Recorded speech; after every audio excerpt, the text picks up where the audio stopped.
Hello, hello, hello. How we doing today? Welcome back, everyone, to another live, and we definitely have some things to talk about today, don't we?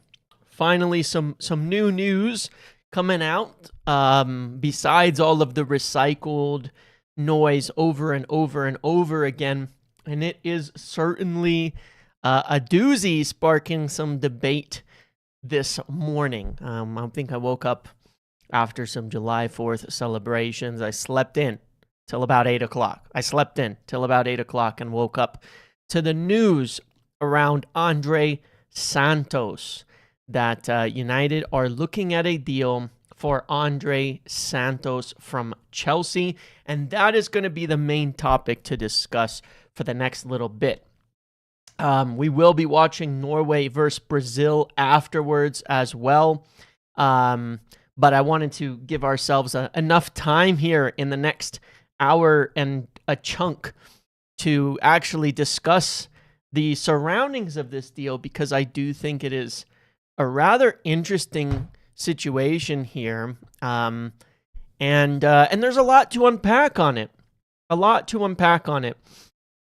On this front. A lot to look at and say, okay, what does this actually mean? And there's certainly going to be a lot of opinions on the entire matter. So let's start with what was actually stated. There's been a few reports so far, and then we will dive right into this. And I'm going to give you, where I stand on this situation. Man, every time I do this, I said it and then it disappears. So we had a report from Will Unwin at The Guardian about this. And then David Ornstein confirming, Fabrizio Romano and others afterwards. Is he a Scott alternative or Tchouameni alternative? Neither. We'll talk about that in a second. Manchester United exploring deal to sign Andrey Santos from Chelsea. No club talks yet. Inquiries made multiple suitors to 22-year-olds agents. United keen will defend on price. Chelsea will not block move if it suits all parties. There's also Newcastle interested in and as well. And he would be somewhere in the range. Let's set the stage that Andrey Santos would be available for somewhere in the range of 45 to 50 million pounds. Actually, not 45 to 50, but actually they're going to ask for 80. The price has been kind of set in that 45 to 50 million range. Now, there's a couple of reasons that kind of come into play with regards to this, and that is because as well, Chelsea have certain major financial situations. All of these young players they've purchased, everything that they've done, given that they've missed out on Champions League, they're in the situation of needing to raise funds now, which is the case. They need to sell players. They need to start selling off a lot of these young players that they've been hoarding. May God give you the strength to overcome today's stream. We'll get there. We'll get there. Okay, we will get through it. Let me get through the first 10 or 15 minutes without losing my head here for a minute, because I got to make sure my video doesn't get in trouble, because I imagine I'm going to lose it a little bit later. But this is a player who Chelsea have to sell. They have a lot of players in their register. I mean, they have Isugo and they have all of these guys. Now, here's kind of a crazy part of this whole situation, by the way, that happened if you actually dig into this. Before we talk about the player, the stats, is it a good player, is it this, that, and the other? There was a point when Rosinho came in and he changed up his midfield and he plugged in Andrey Santos next to Caicedo with Enzo more advanced. And Chelsea had their best run of the entire season.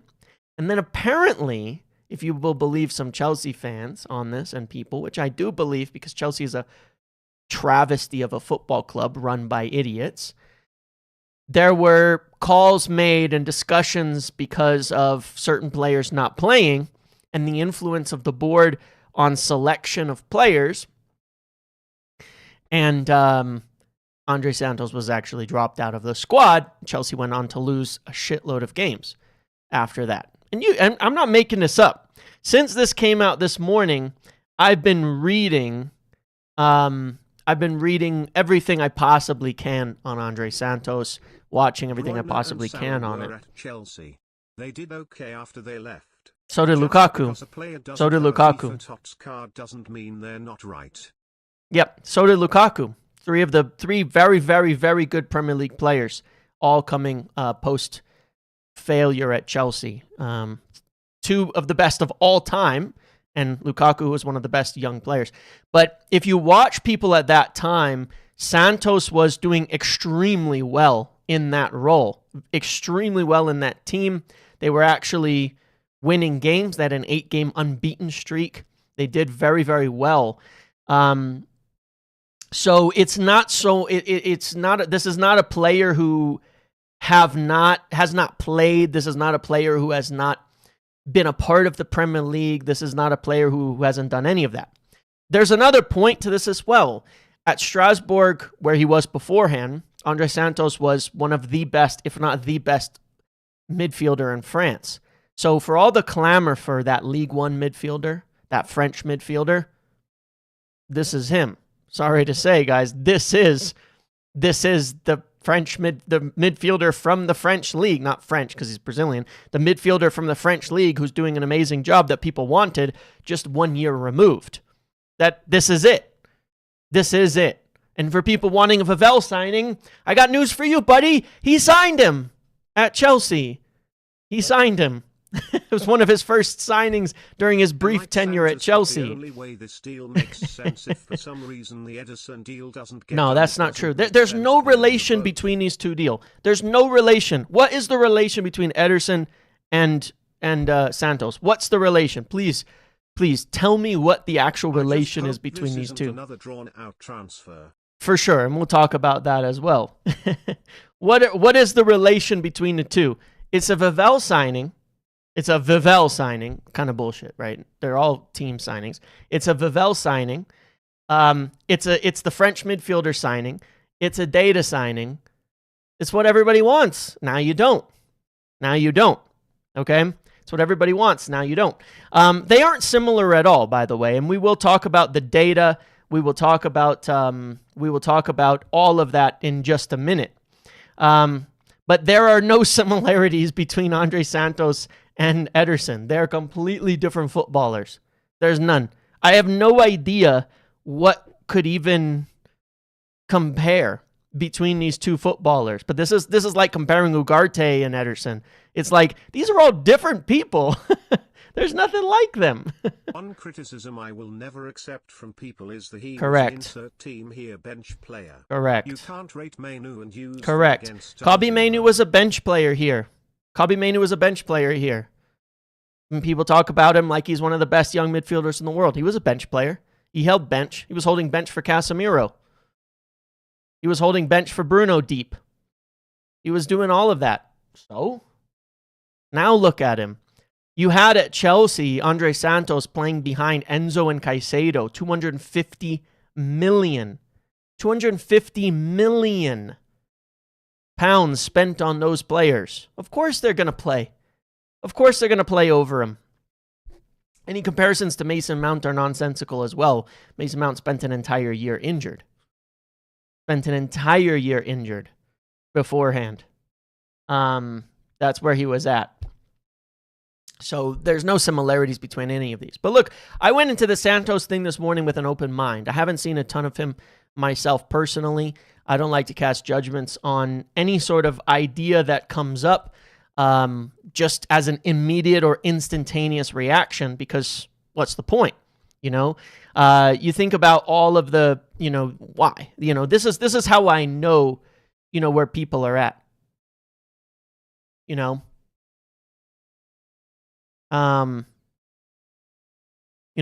you start out in the with these names and things. Sorry, I just heard something. I was just trying to figure out what was going on. Immediately you get a post and immediately you get people reacting to it. That's pointless. Reaction is a crap substitution for observation. Reaction is a child's substitution for observation. I don't know what he was at Chelsea. I don't know enough about him. So that was what, about 4 to almost 5 hours ago. So I started looking and obviously spent the morning reading up on Santos, what kind of player he is, what's he been doing, what is his role in the team, where has he been statistically, what does he look like, how are people looking at him, what kind of player is he, what quality is he, what does he actually offer to the team. And it is funny because the more I looked into it, the more I went, this is weird. This guy should be the broader fan base tactical, like, diamond. And he is. That's the funny part of it. I read through like 4, 5, 6 different tacticos and analysts and people on Twitter glowing reviews of him. So why the negativity? Why the negativity? Because it's the name. I will bet anybody $50 right now. Big names. Yep. Data signings. Find good players for cheaper deals like other clubs now. United try and it's cope. Yeah, indeed, indeed. I would bet a lot of money that 6 months ago, Andrey Santos was higher rated than Matheus Fernandes by the bulk of fans. I would bet a lot of money. And if anybody wants to bring it up, find me 6 months ago and post it in the chat. Any sort of tweet comparing the two players, and you will find people rating Andrey Santos as higher. James, what's the point of United finishing third? We could have signed Ederson and Santos without Champions League football. Surely being in Champions League we should expect better. Why? But what does that mean? Like, I'm not being insulting. What does that mean we should expect better? Does club see him same bracket as Scott and Mateos? Yes. Scott and Mateos bracket, correct. In there. 100% in there. People would be creaming themselves if we signed him direct from France. Yeah, good quote of James Ducker there, but yes, they would be. But look, Jason, to answer that, what does it mean? Like, here's my point about the midfield in general. First of all, it's not over. Okay? We're not done. This isn't the end of our midfield. First of all, we haven't signed Santos. But secondly, like, what does that mean? You know what I mean? What does it mean we should expect better? Should we have paid $100 million for Tonali? Is he even better? Is he even an upgrade on the other options that we're talking about? Is he an upgrade that's worth $60 million more than these type of deals? You know, I don't think so. What does expect better? You know, in the real world, let's be real here for a second. In the real world, there are probably only 2 genuine, top-class, ideal signings this summer that we could bring in. World-class midfielders. James, like guaranteed wins on that front. Santos's Casemiro replacements. Yes. Smiley face yes. Emoji. Correct. Casemiro replacements. Yes. There are only 2 this summer that could potentially move. Same people complaining about Santos would have complained about Lamans last year or Dorgu N Heaven year before. I think Lamans is a good example. I think Lamans is a good example. 26 million for a Belgian goalkeeper when we had the worst goalkeepers in the league and he became one of the best. I think that's a good example. And he was in the Belgian league. He only had 1 season. There was 2 top-level world-class midfielders that could potentially move this summer. Only 2, in my opinion. And most years, there's only a couple, right? In terms of you're a sure thing. And the only 2 names are Anderson and Tchouameni. Do you guys agree? I think Anderson and Tchouameni are the only 2 actual sure things in terms of world-class midfielders this summer. Do we agree with that? Because I agree with that. That's been my view all along. When you look at the big, like, marquee signings, there's only 2. It's Anderson and it's Tchouameni. Tchouameni I'm still highly fixated on as a guy that I would love for United to sign. But those are the only 2, like, guaranteed wins this summer in terms of top-class midfielders. Should have been in the 3rd midfielder category, though. That Ederson deal Why? is just a killer, man. Look at last Why? year. That was impressive. But Ederson and Santos? Well, I'm I don't. disappointed. What does that mean? Ederson, what does this mean? I don't think anybody's actually thought through this point on Ederson being a bad deal. Why? Explain. I've yet to see an explanation. I just keep people saying it's killed us. Why? What did it do? What did it do? This doesn't make any sense. But I don't think there's any other names. Okay, I don't think there's any other names available. Besides Anderson and Tchouameni. Well, Anderson's been off the table for months. Anderson's been off the table for a long time. Anderson's been off the table for ages. He didn't want to join us, and we were always going to lose that race. Fine. Fair enough. One can say we got Champions League. We should be able to get everybody. We should be able to get better, but we couldn't. We couldn't get him. He didn't want to join us. He wanted to join City. Fine. Chalk it up to a failure. Say, good, we failed on that singular player. Okay? We failed on that singular player. All right, fine. Tchouameni. It's not in our hands. It's not in our hands. I agree. I agree. Alfred, this one that's about to be read out is the exact point. Exactly.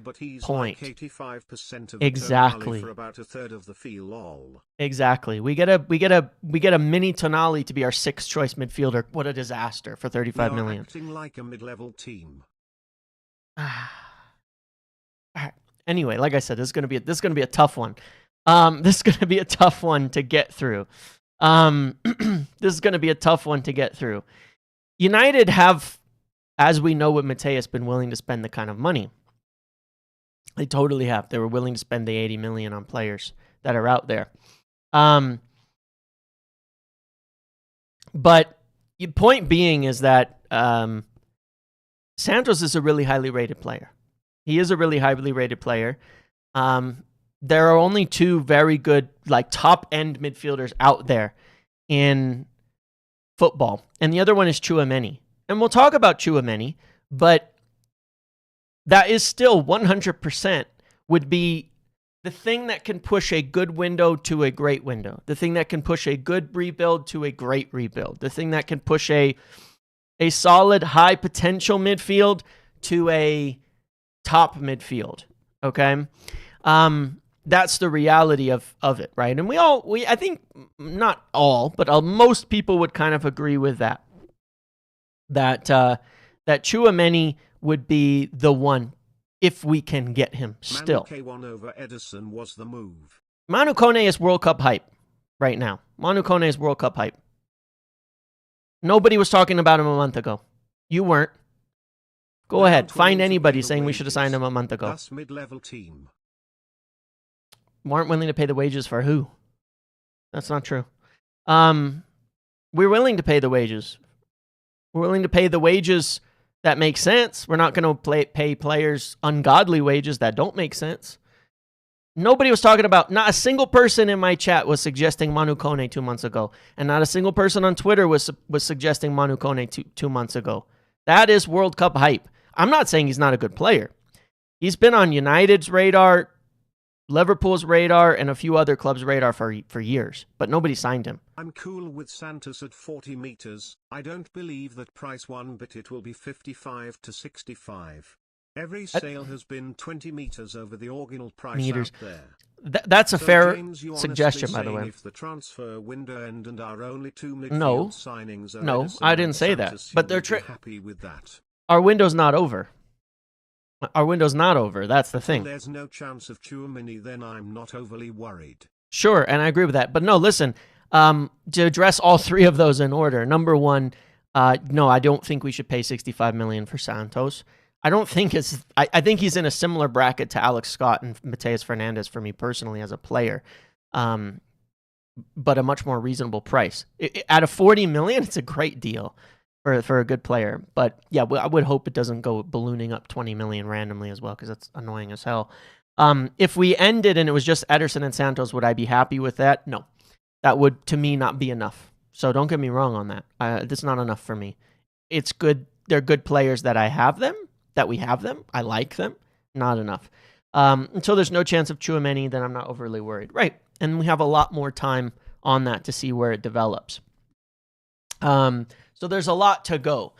But yeah, besides the Anderson and Tchouameni situations, there's not much else, honestly, to say.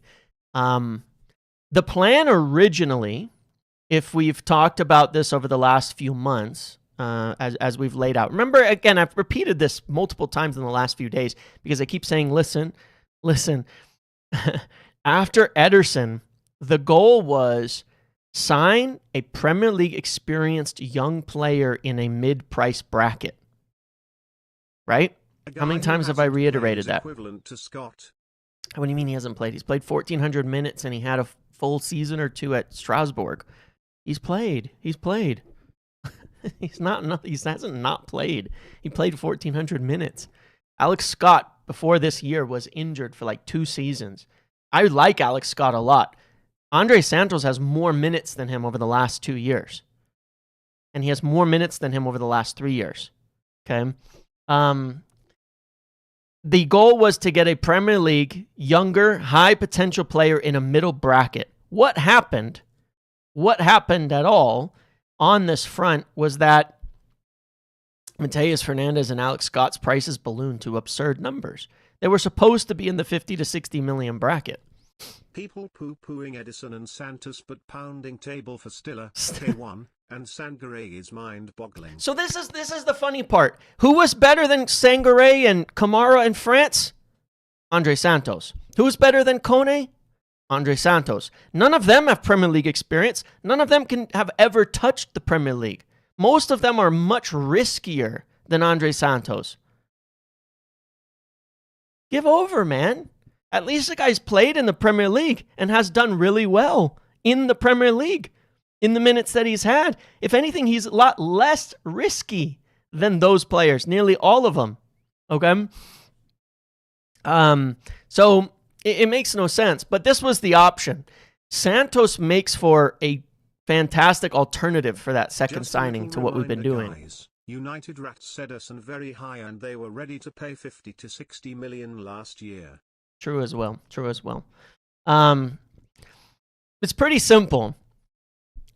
Ederson, just like Kamara. Kamara was the hype 2 months ago. No offense to Snide if he's here. Kamara was all the hype 2 months ago. He's been absolutely horrible at the World Cup. Had a horrible World Cup. He wasn't nearly as good as Santos. I'm not talking about all of them in League because Kone was in the Bundesliga. I'm saying outside of the Premier League, in these other leagues. Because Kone was in the Bundesliga at what's that club? The German club. Locomotive emoji if we get Santos. But Santos is better than Kamara. I think Santos and Ederson are good players? But after getting briefed for months about Anderson and Mateos, it feels Who briefed you for months about Mateos? It feels like we are pulling the short straw. Who briefed you for months about Mateus? James the First just wish United act like a big club and just put down the money for Tchouameni and make Real Madrid and Tchouameni to make Deschamps instead of waiting around for them to make Deschamps. We can't do that. He's not going anywhere right now. We can't do that. He's not going anywhere at the moment, to be very clear.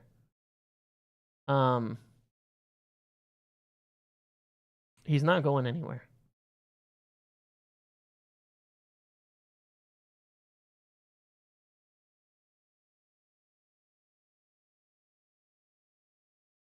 He's not going anywhere.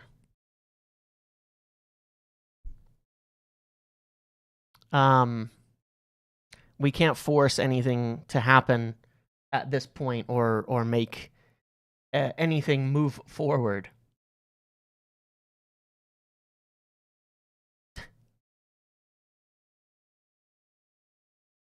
What are people posting? Sorry.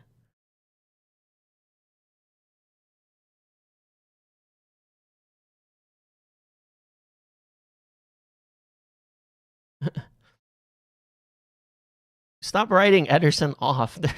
There's one random report. Hold on a sec. You don't D Jamil. Okay. Who is this?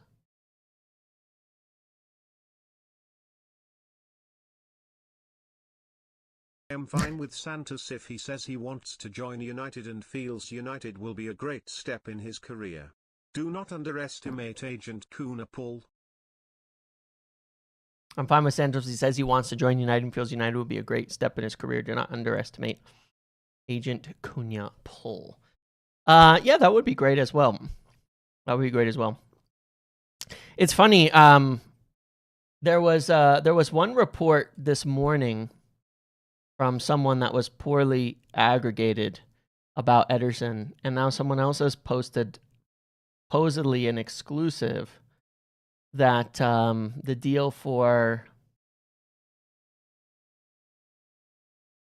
Ederson is completely off despite a full agreement. He will not be signing for United.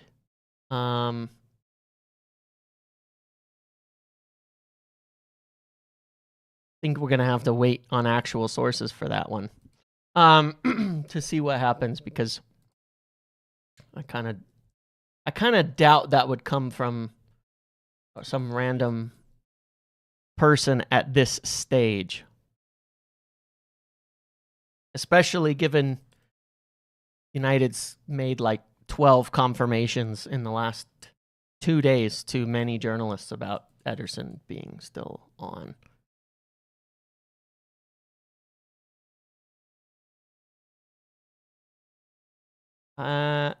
Feels a lot like bait, but we'll see. We'll see. Unfortunately, if it isn't true, people are just gonna fucking use it as ammo to put even more hate on the player. Santos as an Ederson replacement? I wouldn't mind. Oh, none of that makes any sense. Sorry.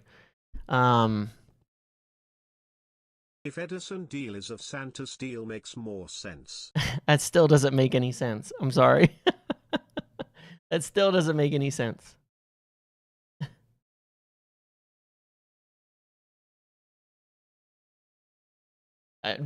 Nobody's still connected Ederson and Santos to anything.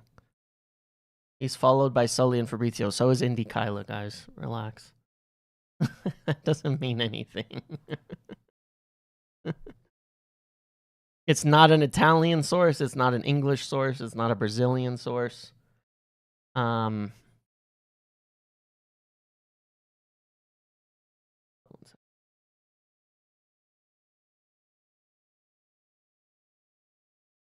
For David Ornstein, 3 hours ago, United have also agreed to deal with Atalanta to sign midfielder Ederson, subject to a medical. There's nothing in there. It's confirmed once again. So yeah, we'll have to wait. At the moment, that's fairly meaningless. I expect that a dramatic report like that, aggregated absolutely everywhere, is a bit irresponsible, honestly. Very, very. It's a bit irresponsible to do that from just one source at the moment.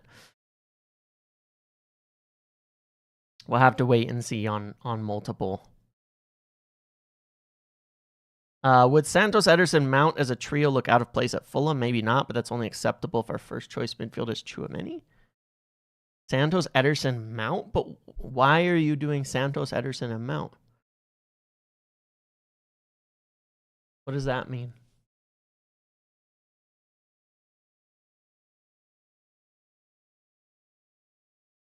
Given how strongly this is being aggregated out there,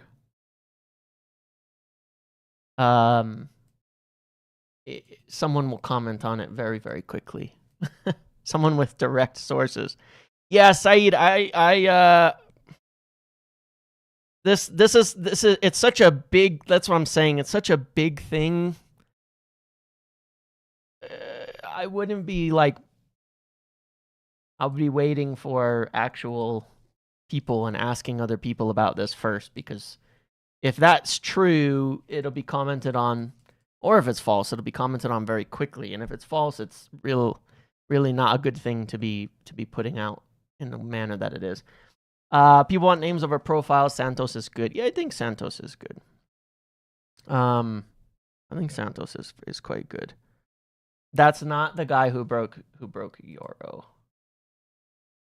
That's not the guy who broke Euro. It was a different guy.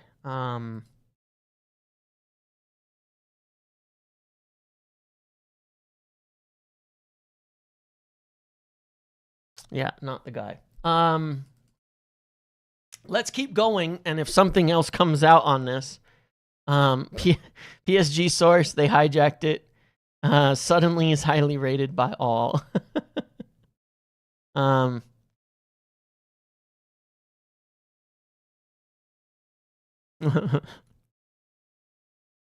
guy who broke Euros, Morgan Rogers.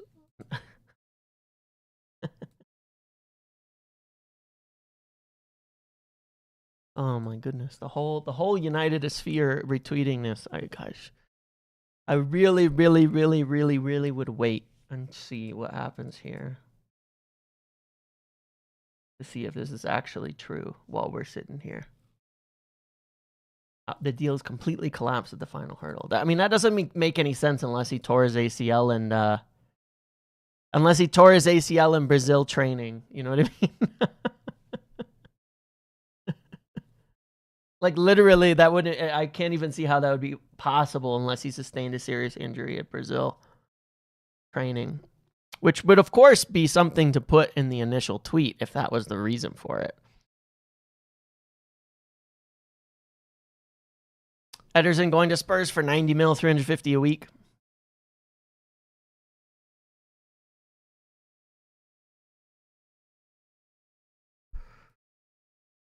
Let's see.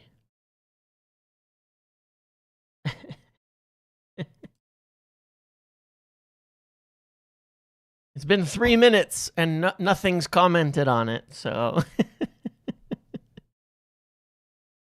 if nothing has been signed on paper, Atalanta could ask for more. No, not really. Genuinely speaking, there are deal sheets and things that are submitted subject to medical, which means they've actually agreed. If true, people gonna complain more about Mateos not being signed and sealed now. Yeah, I don't even. Yeah, I mean, shitting on a football club as currency. Yeah, this is a weird one. I random things come out from random places, but I'd be asking really quickly. You know what? Let me hold on a second. Hold on a second.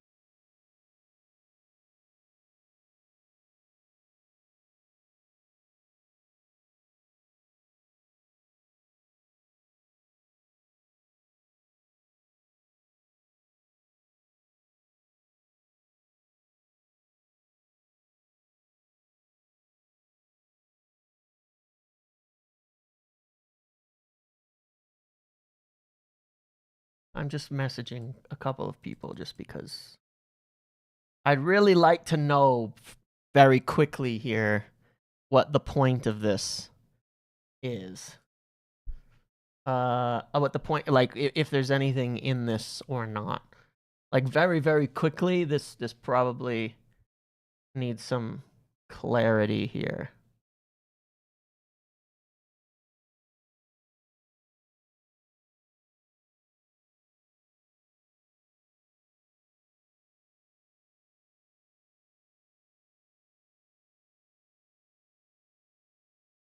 I don't want to. I'm getting derailed because there's a lot of other things I want to talk about here, but it's obviously kind of a crazy. There was a badly translated thing earlier, because it's not what it said,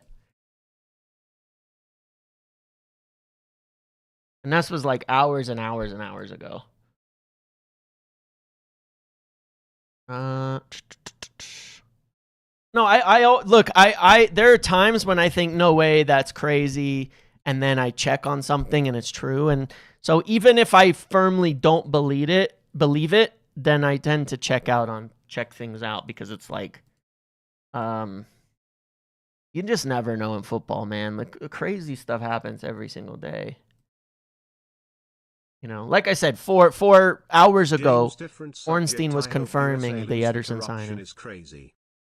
You hope USA lose? The corruption is crazy. Whatever, man. Ronaldo shouldn't have played the first 2 games. Look, there's a lot of corruption in FIFA. Yeah, of course. Don't get it twisted here, right? But I hope should Argentina lose because Messi can't be fairly officiated because there's obviously an emphasis on letting him get away with everything? Should Portugal lose because Ronaldo got to play 2 games at the World Cup when he was supposed to be banned for punching an Ireland player? How many more examples can we find? Should we all call off the World Cup because Qatar and Saudi were corrupted in terms of getting the World Cups? I mean, look, this is why I avoid FIFA World Cup. Governments are involved in all of it.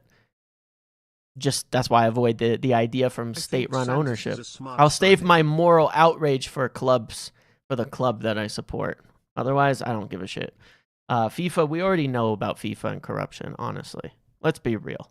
We already know. Come on. Let's see. Oh, hold on. Because there's going to be people who ask the club instantly on this. Hold on. It has not collapsed, according to others. Ederson to Manchester United deal is still on. Deal agreed fully with Atalanta for 35 million plus 3.8 million. Personal terms agreed for 4 year plus 1. Medical will take place. So that would be Tyrone Marshall would be asking the club and getting that answer, by the way, in order to do that. So it's still on. So fully bait. That would be.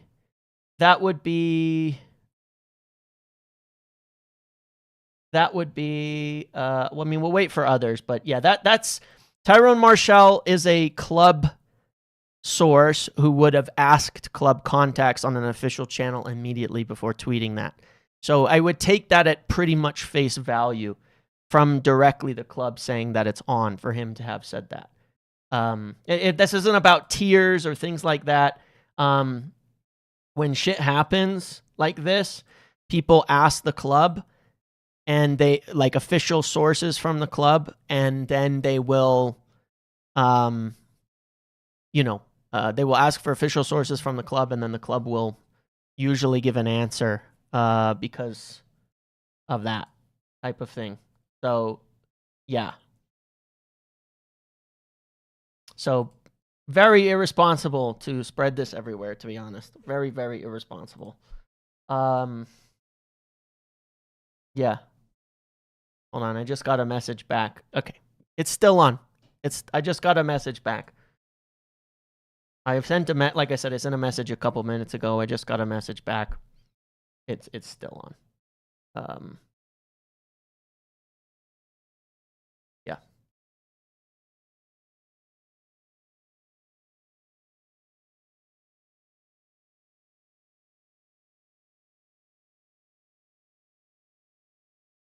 Yep.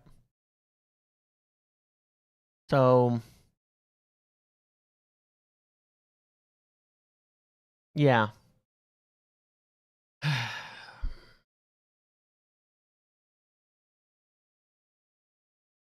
That's annoying, man.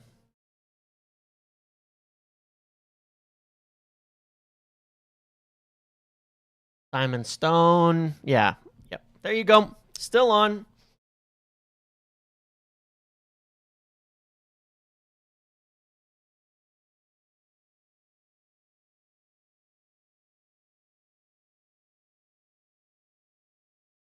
Very, very irresponsible reporting.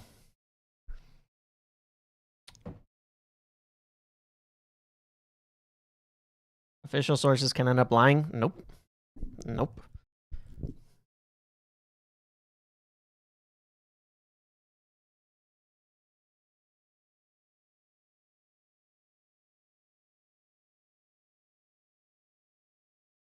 God, that's irritating.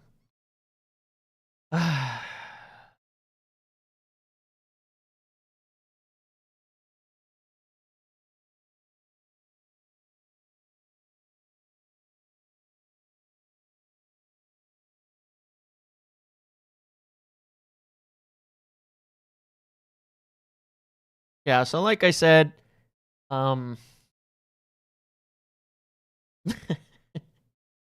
one.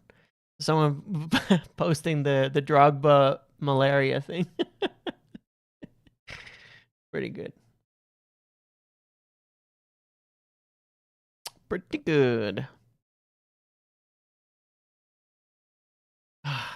God, that's so irritating. I'm a little I'm kind of mad at the moment, honestly. You know, this is a problem. I think it's really irresponsible, but this is what happens when the fan base starts to look at a player. It's like, if this was a good deal that people were happy about, and it wasn't people attempting to stir up trouble, that would never have gotten spread that quickly. Yeah,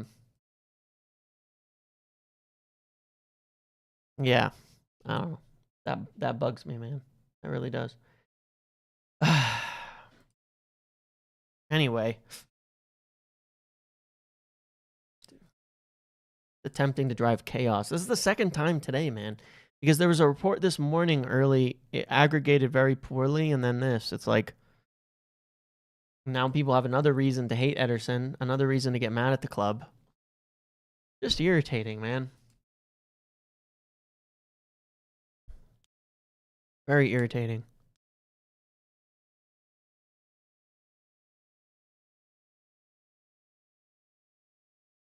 Anyway, the deal is still on. He's still set to have a medical, and on we go with life. Okay. Okay. All right. Where was I? God damn. That was a full derail of the situation. That was I was about as derailed as we can get. Let's look about the let's look at the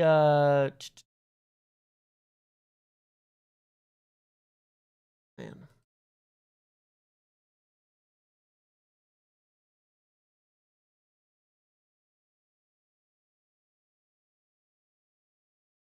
Fuck. All right. Focus. Focus.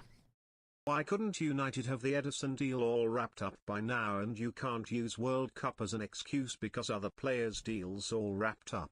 It is wrapped up. What do you mean? What's not wrapped up about it? What player at the World Cup has been it is wrapped up. Understand the hate towards Ederson, man. I swear the majority of these people hasn't seen him play football before. Yeah, I agree. I mean, look, it is wrapped up. It's an agreement pending medical. That's not a form. That's not just a verbal thing. That is formal, by the way. One of the misconceptions people have about football transfers is this is not a verbal agreement. There are written bids, deal sheets, and forms submitted pending registration. I think we get new stadium stuff on Thursday. That's possible. That's an interesting date. You said that. Oh no, the 9th. That is correct. We are getting new stadium stuff on the 9th. So it's kind of like if you buy a house pending inspection, if you find rot in the basement randomly or in the studs when you do the inspection, then you'd want to have the ability to call the thing out. United, this is just a form of communication, but United don't really do deals. They don't tend to announce deals until it's done in terms of registration and medical. This isn't new. It's been this way for probably years and years and years. For whatever reason, you guys remember the whole Sancho thing? We only did it because Rashford leaked it, essentially, and there was some other things there. But United tend to avoid for whatever reason, I don't know why, but it's been going on for ages. They tend to avoid announcing these things until they're like very, very formal. They wait till the last minute. Rafael Varane would be an example. We had a full agreement pending medical. They didn't announce it for weeks. They waited a long time. I don't know why they do that, but they've been doing that a long time. It is official though. I mean, it is a done deal. But yeah, it's like a real estate contract. Your offer's been accepted. Everybody signed the contract. The funding is there. Everything's paid. You're having a final walkthrough on the final day. prior to closing, title clearing, all that kind of stuff. That's all we're at. It's as wrapped up as it can be. We can't register the player until July. And he comes back from a medical. Yeah. Chalk all the major journal. Yeah, exactly. So, I'm glad you commented that out as well, because like I said, it was very very, very strange. Very irresponsible of a report. Yeah. Anyway, on we go. Let's actually talk about Santos, but to wrap up a couple of points. This marquee midfielder, really the only two names that are left were there this summer, because we kind of wrote off Baleba. We didn't really rate Tonali like that. Adam Wharton isn't viewed as the best fit. What was left was Tchouameni and Anderson. The Tchouameni situation, just to be very, very clear, on where Tchouameni sits. The view in England at present is, of course, going to be stated and restated and kept up that Tchouameni they feel he's going to stay. At the moment, that is the feeling. The feeling from Spain, from other reports and things like that, is that Madrid might be open to offers. As we've talked about for the last 2 weeks, this ain't gonna change, and there's nothing new on this right now, because this situation is not developing at the moment. What we are looking at for the second signing right now is, as we were before, this younger, high-potential Premier League experienced player. On Andrey Santos, similar to Alex Scott, similar to Mateus Fernandes, the feeling will be he's a young player that they can get now that very much could grow into the level of player that we want. And that would be the feeling on Andrey Santos, as it was with Alex Scott, as it was with Mateus Fernandes. None of them were viewed as the finished article today, but they were all viewed as players that could grow. United want a blend of a few different things. They want a blend of profiles, they want a blend of experience, and they want a blend of high potential young players. Andrey Santos would fall right into that category. As a player they do feel can become that top-end player. Saying Edison is not completed as medical isn't done. Why even mention this? Why have others had medicals? I think he says that about everybody. But you have to bear in mind, like, if there's a serious injury to Ederson,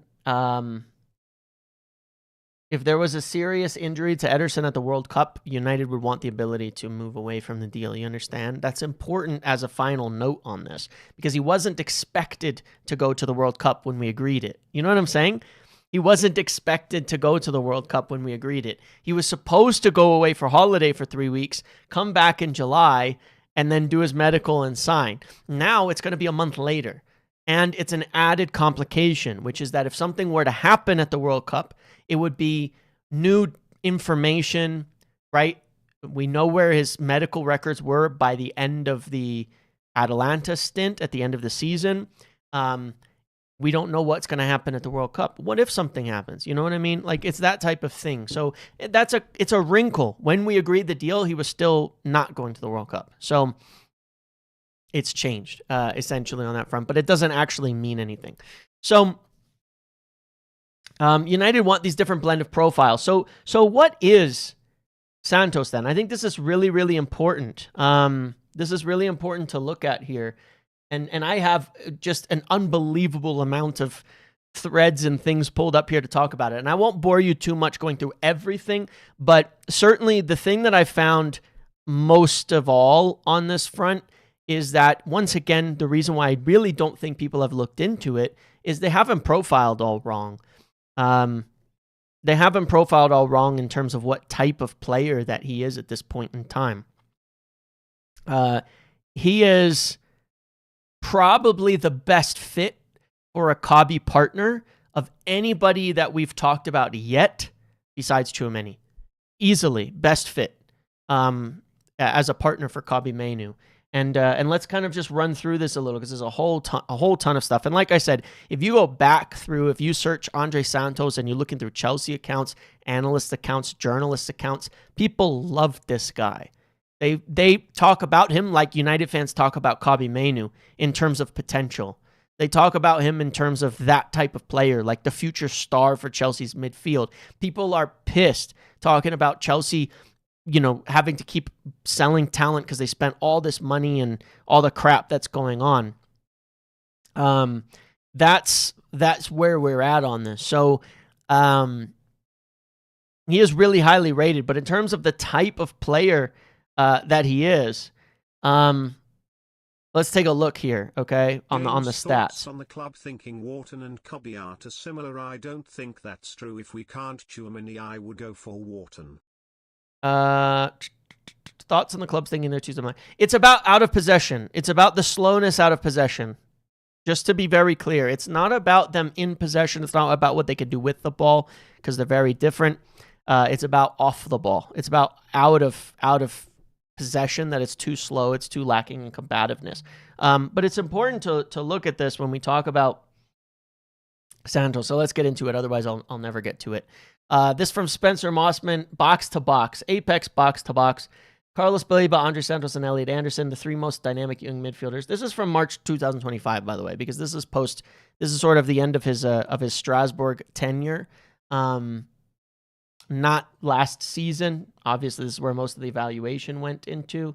But it was a lot of looking at numbers. And some of this is going to be really small. Don't worry, I have bigger setups here. But essentially, to the right is how good they are at progressing the ball. And then up is their ball-winning actions. So this was also before Elliot Anderson's big explosive season. Obviously, at this point, Carlos Baleba everybody was hyping him up, but Andrey Santos was the player that fit into the Carlos Baleba pre-fall off and Anderson hype. That's where he was, in that same bracket of player who can progress the ball, move the ball forward, all of that. It's important to note that one of the biggest things that Andrey Santos brings is he is definitely a ball progressor. The idea, like, there's sixes like Baleba. When we look at Baleba, and we'll go through a bunch of stats. Herring Ornstein mentioned deal for Ederson would be completed in July when agreement was announced before his call-up. Again, weird. No, it's not, because he was going to go on holiday and then he was going to come back in July because that's the registration period. For whatever reason, that nothing on that has changed. The World Cup just delays it. But he is a progressor of the ball. Okay, he is a progressor of the ball. This is an important thing to note because with Carlos Baleba, he still has elite defensive stats, which we'll talk about in a moment, but he cannot pass the ball. Andrey Santos is one of the best progressors on the ball in France, and in his minutes in the Premier League, he's been one of the best progressors of the ball as well. Okay, very, very important. His in-possession traits are actually really, really, really, really good. This is why I'm surprised people don't like him. Me, I'm usually an out-of-possession merchant. I'm usually a passion merchant. I've watched him. I like him. He looks like a very intelligent player. I'm surprised at the negativity because he is one of the best on-ball players we have discussed this summer as of yet. He's better than Mateus Fernandes at progressing the ball. And I want to remind people of a big difference here. Andrey Santos is the only one on this list that has done it in a higher possession team. He's the only one who's done it in a higher possession team. Because Chelsea are a higher possession team. The other guys have only done it in low possession teams where there's a lot more spaces. Andrey Santos is very good at progressing the ball in a high possession team. That means against lower blocks, against more loaded defenses, the exact thing we've been missing. The outrage this morning about the club looking at Chelsea backups is funny. There is about 250 meters political reasons why he'd never break into that 11. Exactly right. Okay, exactly right. That is 100% correct. Let's look at. Hold on, make sure this. Oh yeah, good thing I paused that, Earl. There's a video. It's in my thread. I can't actually show it because I'll get copyrighted. I was trying to pull it up, but I pulled up the wrong thing. This from H from February this year. Small space stuff to accelerate play and break lines. No wonder Rosinha was a massive fan of him. He moves everything forward at pace.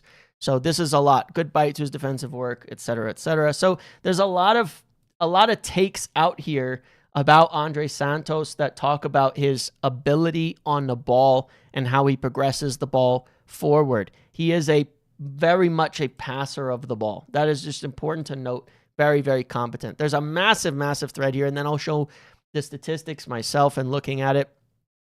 This from a Chelsea account was very, very popular at the time. Again, I don't want to go through all these videos and things, but it's in that thread that I tweeted and posted. Now, as to some actual stats, okay? I didn't cherry pick these. I just picked ones that for me felt relevant to number 6. These are a lot of the stats we've talked about before. This is under 25 midfielders in the Premier League in terms of forward pass completion, okay? Forward pass completion percentage versus duels won. Andrey Santos stands alone among under 25s. Okay, above Mateus Fernandes, above Garner, above Caicedo, above Andre, above all of these guys. He has the highest forward pass completion percentage in the league for under 25 players, while also having the second highest duels won percentage in the league for under 25 players.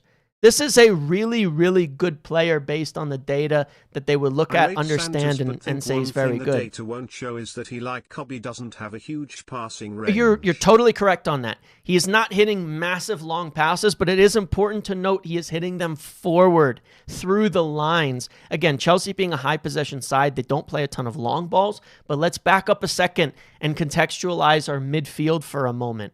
Okay, this is really, really important to note when you contextualize our midfield. We have Bruno Fernandes, right? And this is the part that confuses me about a lot of the discussion that goes in around our club. We have Bruno Fernandes, okay? Everybody was talking Bruno Fernandes, the best midfielder in the league, just broke the assist record, just on all of this kind of stuff. We have Bruno Fernandes.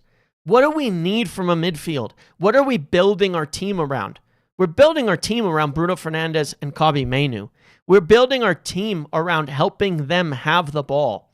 We're building our team around funneling it to the right people in the right positions.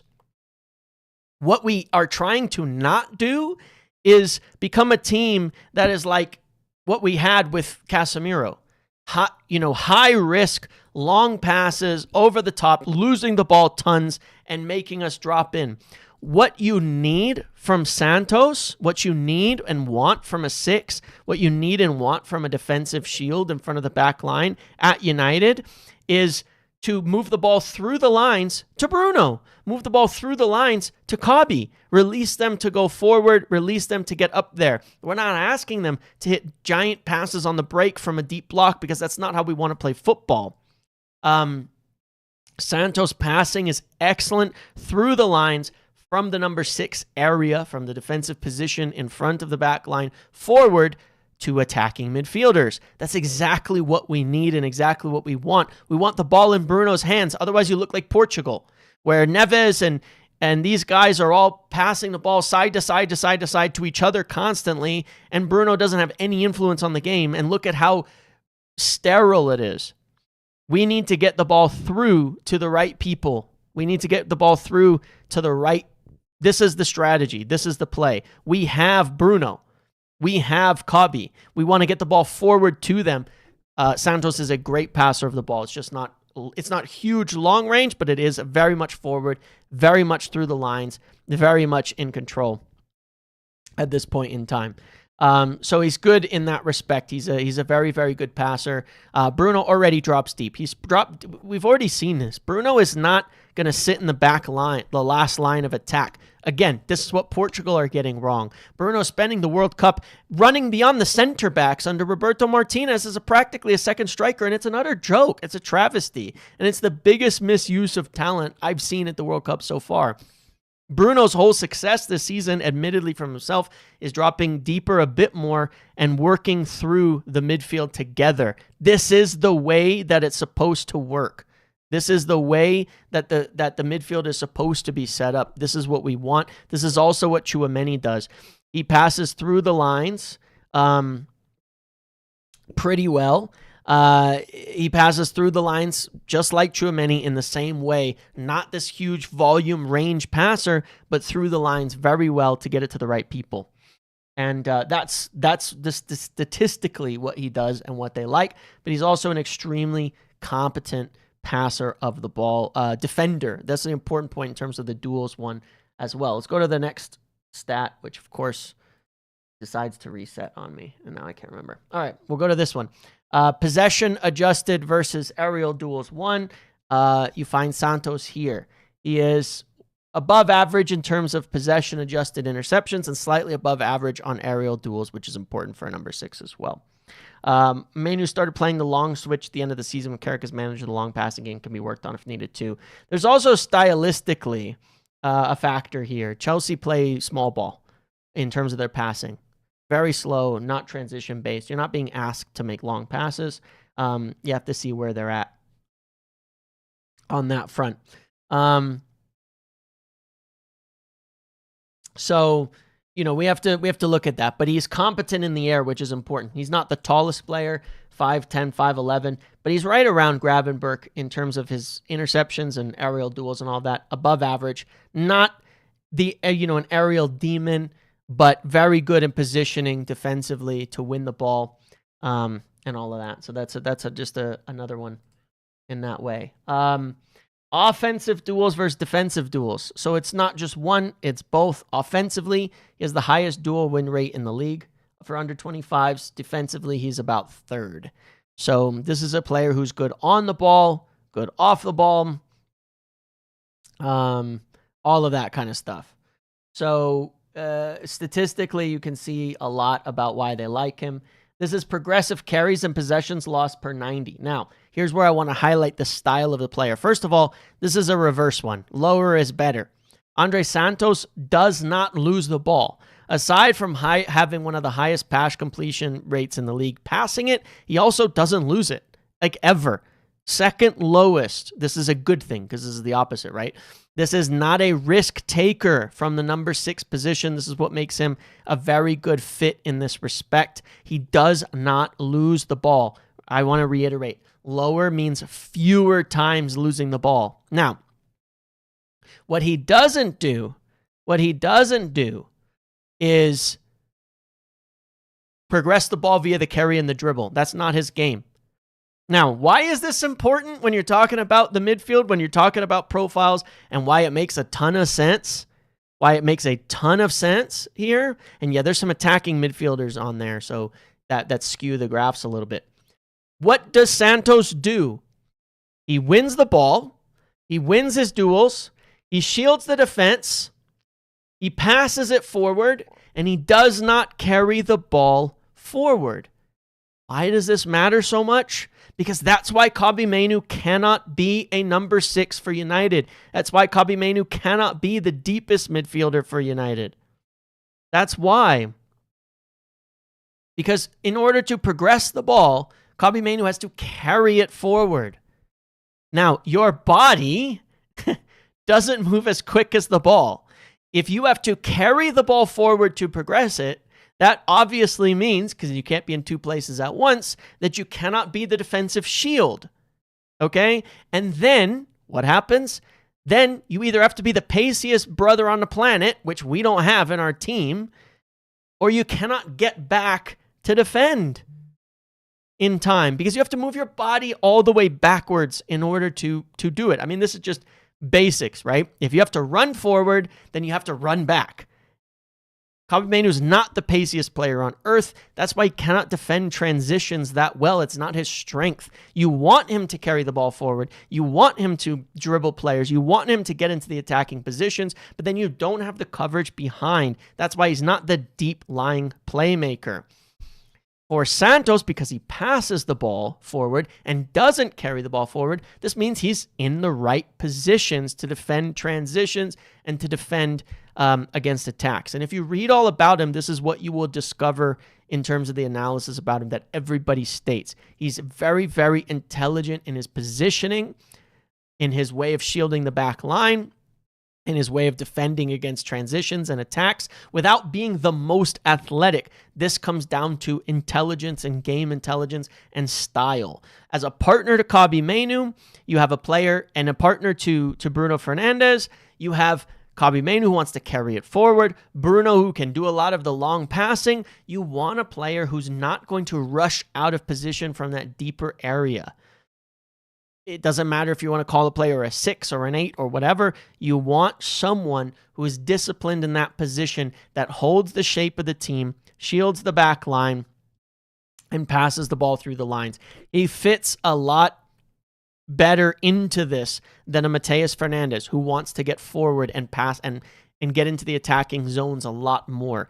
He fits it even a little better as well than Alex Scott in that position. What's confusing is if you, not particularly you, Santos is the ideal partner for Kobbie, then Santos could have already been signed. Spent a lot of time on Fernandes. So what was Fernandes' profile? Yeah, well, and look, there's a question on this, right? Here's a fact, right? Understandably. We have a little less data on this season for Andrey Santos, right? Because, of course, he hasn't played as much. And it could well be that, you know, they looked at Matheus Fernandes and said, here's this guy. But I want to point something out on this as well. There's plenty of reads that Matheus Fernandes was not the partner for Kobbie Mainoo. Carl Anka said it, that per his understanding, he was not supposed to be the ideal partner for Kobbie Mainoo. He was supposed to be a very good, high-potential signing. The point being is that United need a lot of profiles because they don't have a lot of players. If you actually want to think for a moment, okay, how many midfielders do we have for the next 5 years at this club today? And put the answer in the chat. Give me a number. How many midfielders do we have right now at this club for the next 5 years of football? What about the next 3 years of football? For sure, the next 3 years of football. How many midfielders are at the club right now that we can count on? 3, 4, 5 years from now, we expect them to be there and performing at a high level. 1. We have 1. I would argue we need 4 midfielders, not 3. We have Kobbie Mainoo, and that's it. That's it. That's all we've got. You need alternatives to Bruno. You need the future beyond Bruno. You need the alternatives to Kobbie. You need the future beyond, not beyond Kobbie, but next to. You need a midfield that works after Bruno leaves. That might be Matheus, Kobbie, and a Tchouameni or a Santos in the long term. There's a lot of options there. It's 2 if you add in Ederson joining, okay?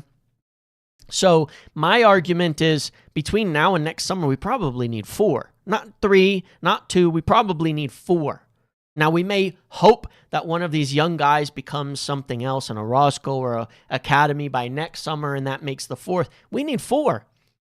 You know, as much as people don't like to hear it, Bruno's not going to be here forever. Bruno, well, he might be here a long time, but he's not going to be Bruno at the level he is forever. Points, James, thanks. I'd take 4 mids. Yeah, yeah, for sure. I appreciate it, Jason.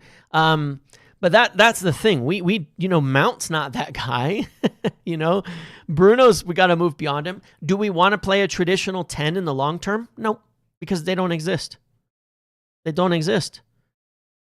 We have to think about the world beyond Bruno. That's what Omar was talking about earlier on, and what they've said in a lot of interviews is about, you know, not just doing things for today, but for 4 or 5 years from now. You know, and that's the truth with this. You know, we need more. We need a lot more, right? I think Matheus would have started as maybe he could play, maybe he'd be an alternative. Maybe he's the first alternative to Bruno and Kobbie, and you have 2 positions there. You have 120 games. You have 2 positions there, 120 games, 40 for each is still a lot to ask them all to play. When has Kobbie played 40 games in a season? Never, by the way. Okay? Bruno, I think 40 is his max these days. We don't want to injure him. So even with Mateus, I would have seen it that for those two positions, you'd have 3 players that have to play 40 games each. That's fine, but that would have been my understanding of the intention of it. What was the point of getting Champions League beside Ederson and Santos? The signings you make when you finish 9th. And I don't know, man. I don't have an answer for you, honestly. We are going to watch Brazil and Norway here, but I don't have an answer for you on that because I don't understand it. I don't understand it. I really don't. The other thing, that I want to comment on this, where I think that it's confusing to some degree the way that people are looking at this. Okay, take a look at Arsenal. Who's their marquee midfielder? How many marquee midfielders do Arsenal have? Somebody give me that answer. They just won the league. How many marquee midfielders do Arsenal have? Someone tell me that. How many marquee midfielders do City have now, if you consider Rodri no longer with his ACL injury and them signing Anderson? How many marquee midfielders do they have? How many marquee midfielders did Liverpool have when they won the league? How many marquee midfielders do any of these guys have? They have one. I think we could all agree. Declan Rice is the only guy at Arsenal who's a marquee midfielder. At City, it's just Anderson now as a marquee midfielder. At Liverpool, arguably not even one. Okay. So people are going, we need the marquee midfielder. Hold up, fellas. Hold up. Isn't that Bruno? Who got 21 assists last season? The difference between us and them is we play with a 10. So when people go Tonali, Fernandes compared to Ederson and Santos, that's not the comparison. Because Spurs are starting with nothing. They're starting with crap. They're starting with a midfield that's just terrible. It's not Tonali, Fernandes versus Ederson, Santos. It's Tonali, Fernandes versus Bruno Kabi. And then there's a third one in there that has to balance things out and see what is better. It's not Rice versus Ederson as our signings when you look at Arsenal, because that's comparing Odegaard and Bruno and Tchouameni and Menu, which isn't a comparison. Ours are better. It doesn't matter about positions. We play different football. We play different styles. We play different things. We have 2 really good midfielders that need the right partner next to them to make it all work. And we should try to get the best possible player, and that's Tchouameni. And we should totally try, and I hope we do. And that will elevate what we are doing to become a great midfield. But then we'd have the best midfield in England, bar none, in terms of profile. Who else has 2 stars to the level of Tchouameni and Bruno? Who else? Who else in the league, in their midfield, has 2 stars that are the level of Tchouameni and Bruno? Nobody. It would elevate us. And that's why we should try to do it. And that's why I hope we'll do it. And that's why, if it's possible, I still think we will. If it's possible. It would elevate us to the best midfield in the league. That's a fact.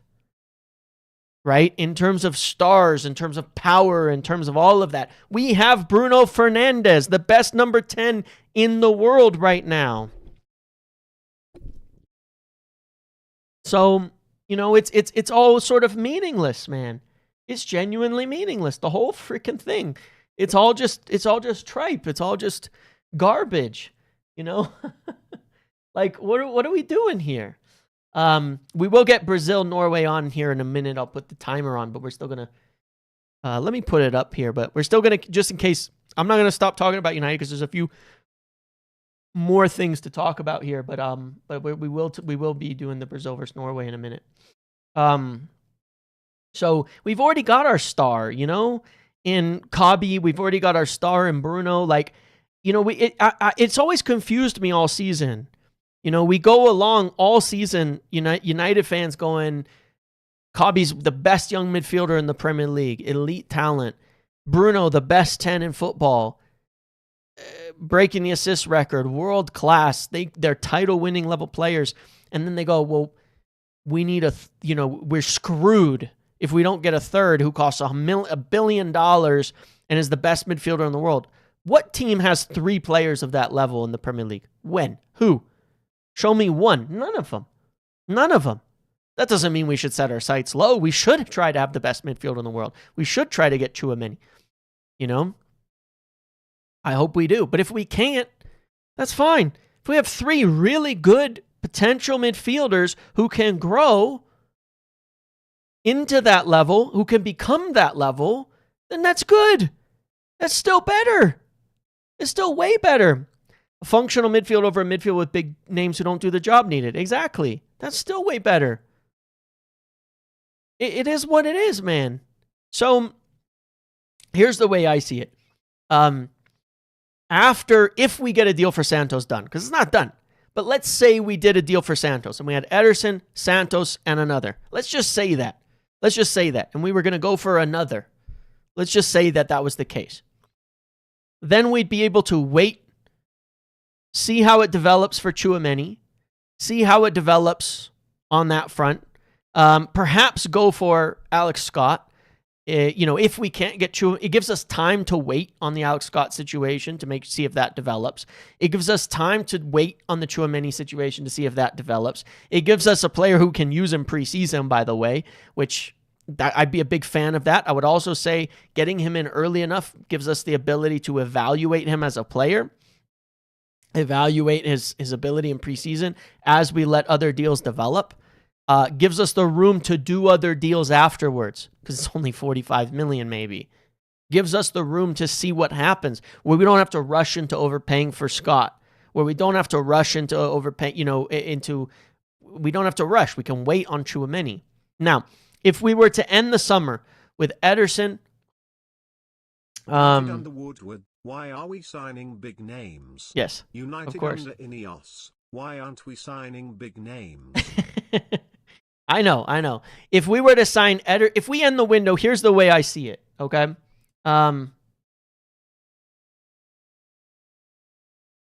Norway. I told you they're good, man. I told you Norway are good, man. I told people they could beat Brazil. Hold on, let me tweet.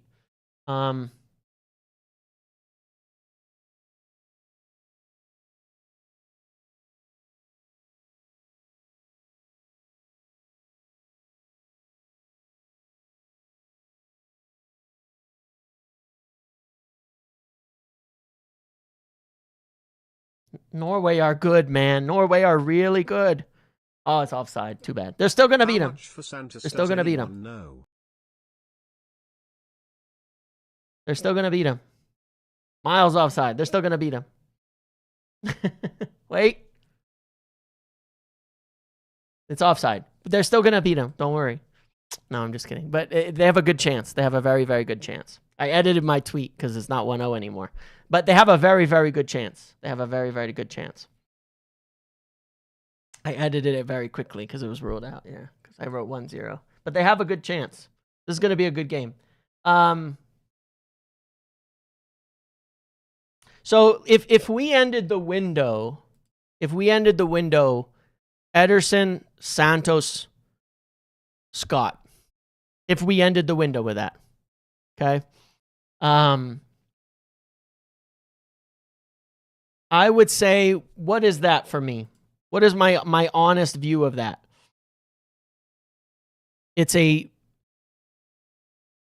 We've had so few options at this club. What will it give us? It gives us a lot of options, good depth, and in Santos and Scott, 2 young players who I think have the potential to be great. 2 young players who have the potential to become starters, to become the level that we need. Are they there today? No.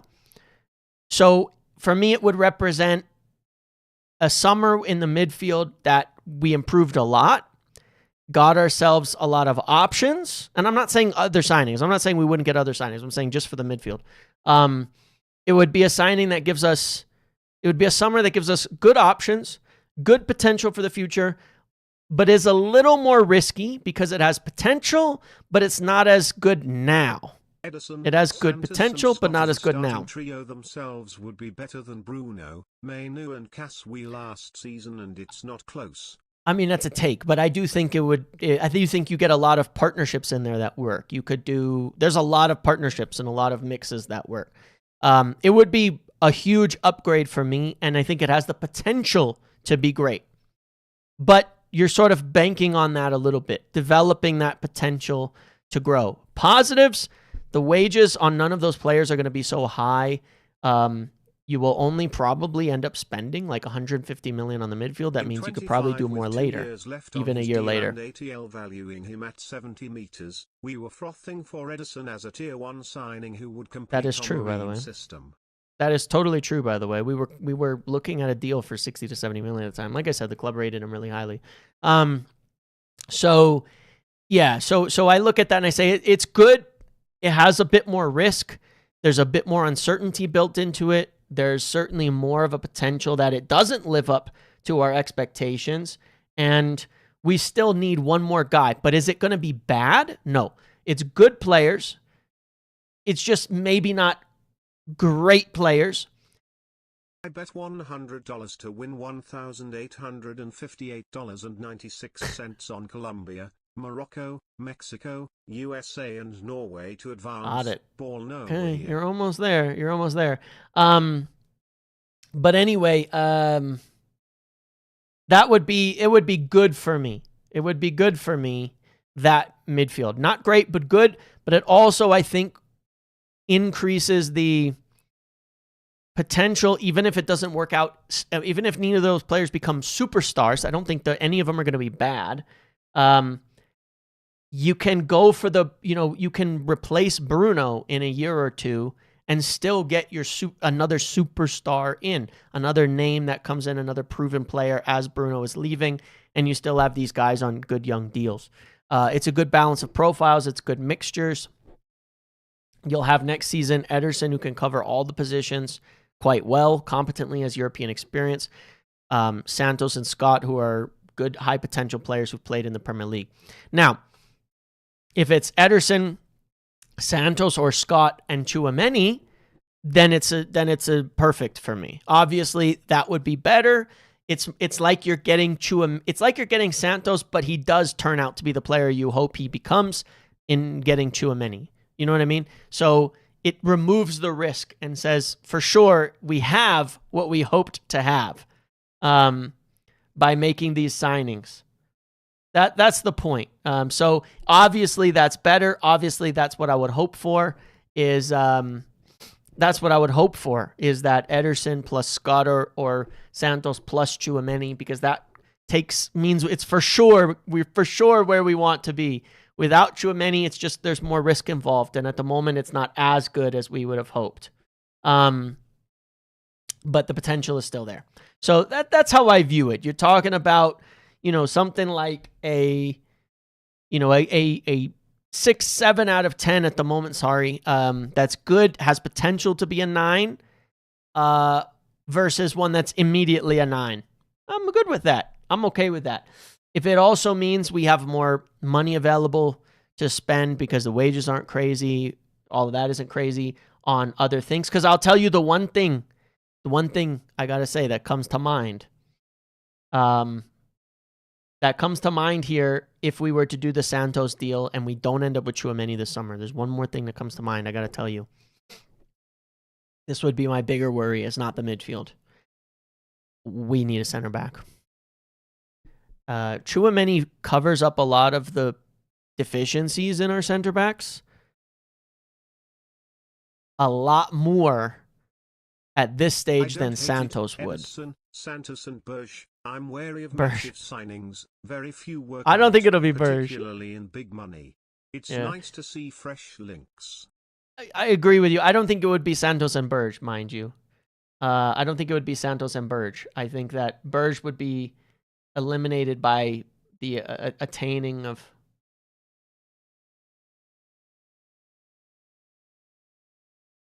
That could be a pen. That could be a pen for Cunha.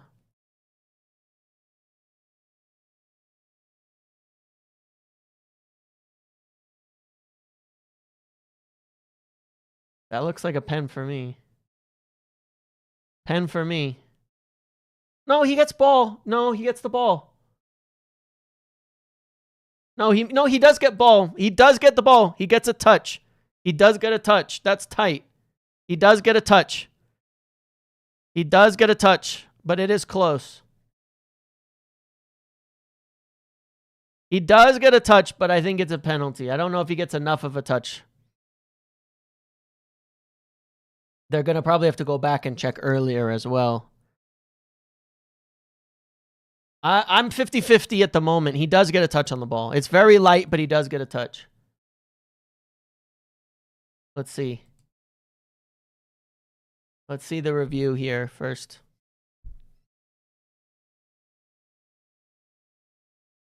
There's a couple of things they're going to review here. No, he does get a touch. After Cunha's touch, he does scrape the ball. You'll see on the replay. Yep. He does get a touch, but it's very, very, very slight. I promise you'll see it when they do the zoomed in replay. He does touch the ball with the bottom of his foot. Cunha touches it, and then he scrapes it. You can't see it from that angle.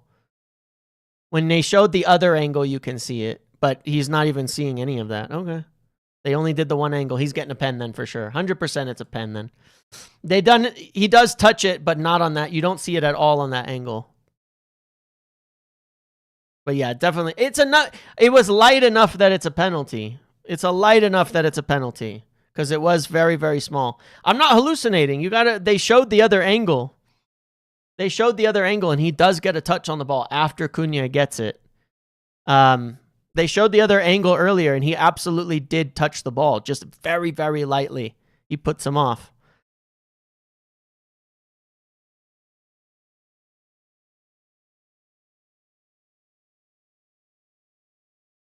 They showed it from the goal line angle, and you could see it. It changes direction ever so slightly after his foot, but it's still not enough contact, and it's enough with the player to be a penalty.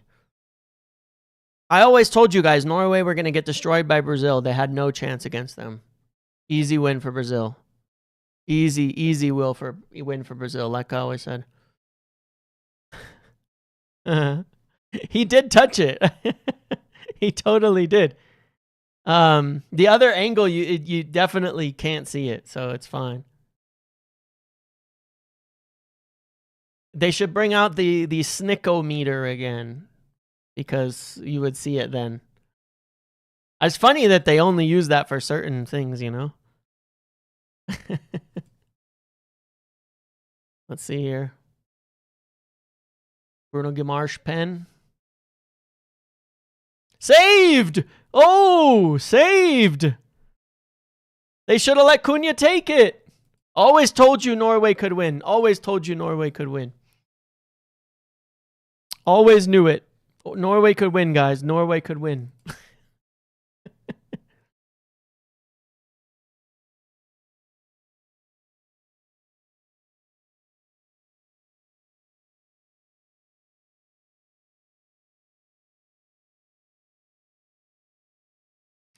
If I could ever find the replay or a post, I will try to show you guys. I'm not crazy on the touch that he gets, by the way. I'm not crazy. It's just there was only one angle that shows it.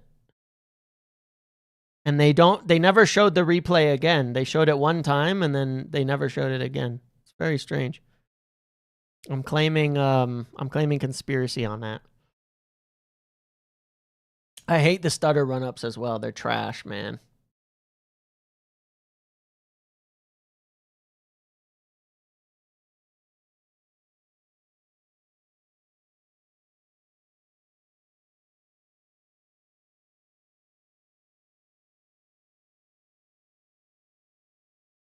Yeah, they did show a slight touch, exactly. Like I said, not enough necessarily to make it not a pen, but it was there.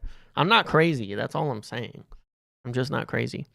Yeah, it skimmed his toe. I know, I'm not crazy. I'm not crazy.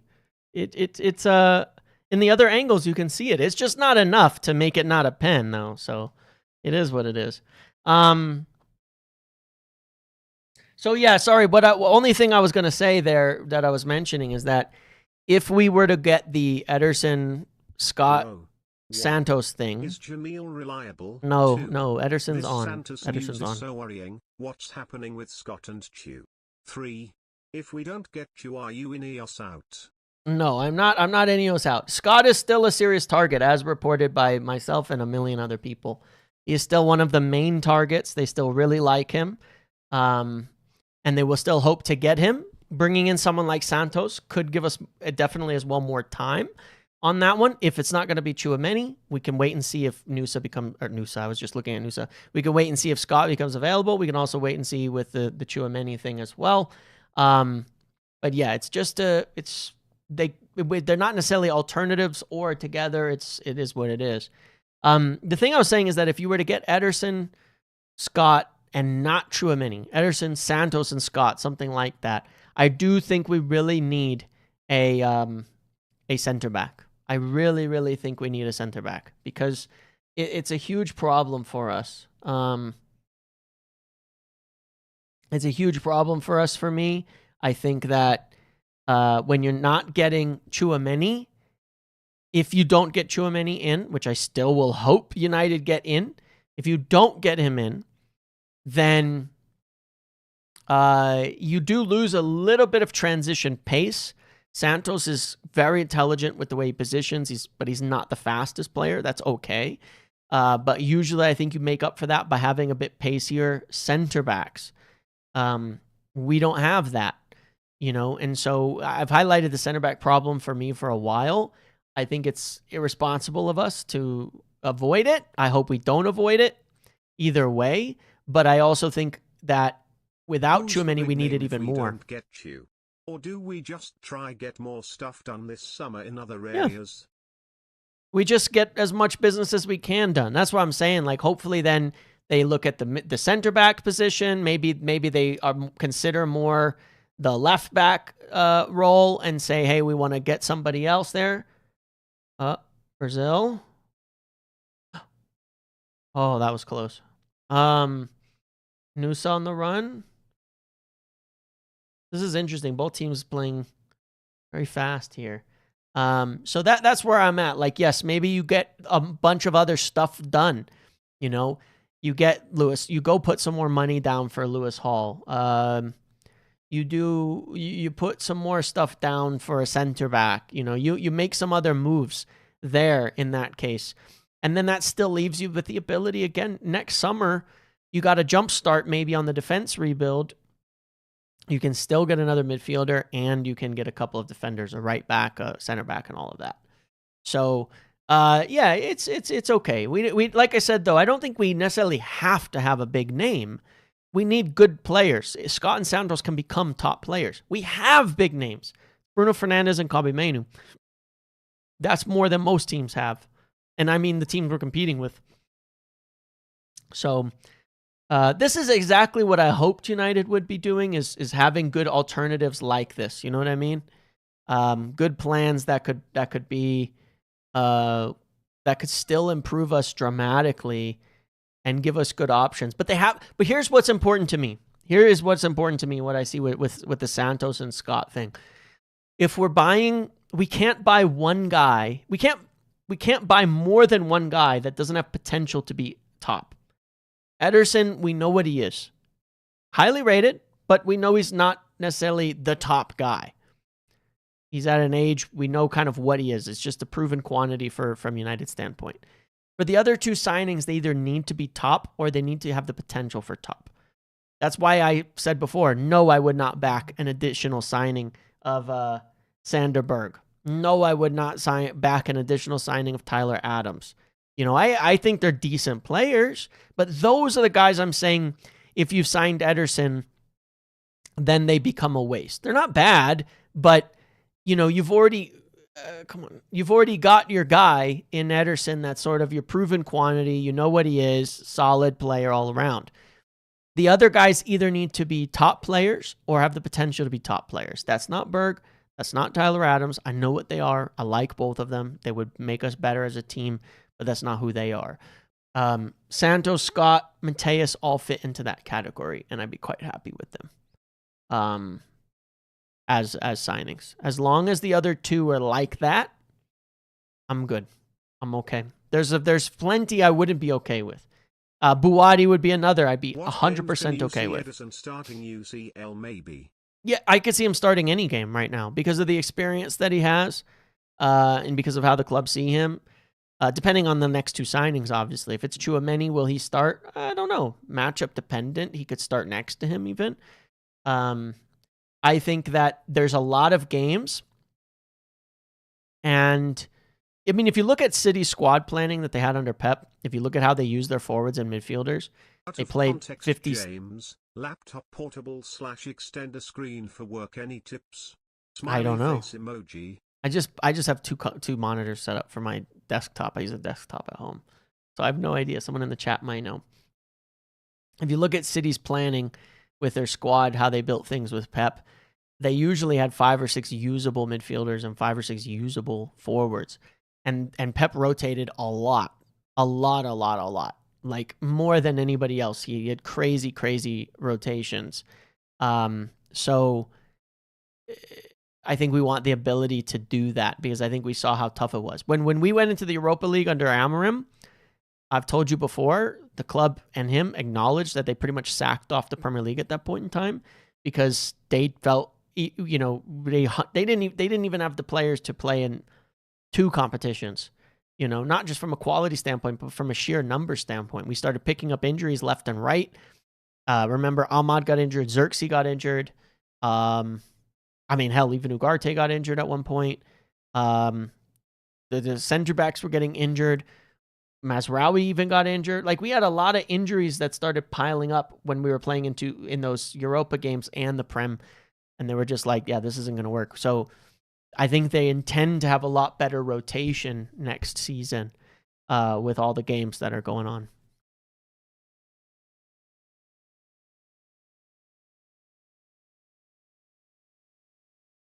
You've convinced me with Santos. Good. I do also want to add, just from a historic standpoint here, we have liked Santos for a long time. It's not a new, out-of-the-blue type of thing. We did try to go for him. We did offer Garnacho for him last summer. We did attempt to do that previously. They said no. It is what it is, you know. But we did attempt to do this deal earlier on. Last summer, the 3 midfielders I believe we made the strongest attempts for were Ederson, Baleba, and Santos, if I'm not mistaken. I didn't think he'd be for sale for Chelsea, but we should have thought about Chelsea more given their financial situation. Oh, that's poor from Nusa. Cunha on the run with Vinny next to him. Cunha. No, he's not going to get a pen for that one. That they'll say shoulder to shoulder.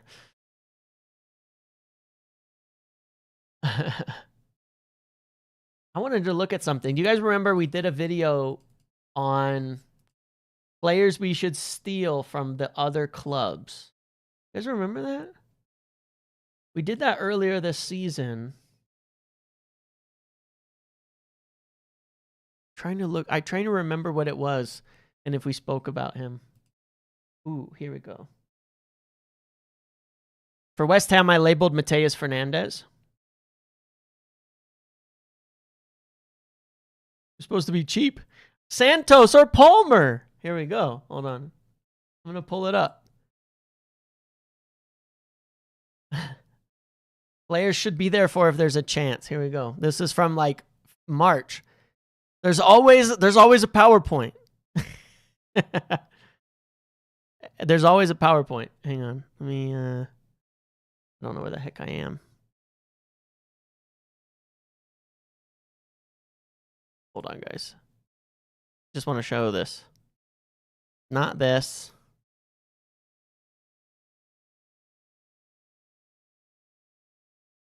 Hang on, I need to like zoom here, but hold on. Oops. There. I said Chelsea, biggest financial loss ever. Even with Champions League, likely need a big of sales. Without, in big trouble, Santos or Palmer. Not really under the radar, but players should United be there for if there's a chance. These were the 2 players that I mentioned that we could potentially look to from Chelsea, given their financial situation. because they're screwed by PSR and SCR moving forward. So there you go. Once again, there's always a PowerPoint. There's always a James PowerPoint. That's why I make them. Always a PowerPoint. I knew it. I was like, I swear we talked about this as well. Cracks me up. Like Muppet's Law, there's always a PowerPoint. If it has been said, if it is happening, there is always a PowerPoint. Never forget a PowerPoint. Oh, Nusa, that's nice. Oh, and then he gets tackled. Nusa's like really, really crazy chaotic in terms of how he runs and attacks, but then he loses the ball. Give me 2 seconds, guys. I have to pee so bad. In like almost 2 hours. I gotta pee so bad. Hold on.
All right, sorry, I'm back.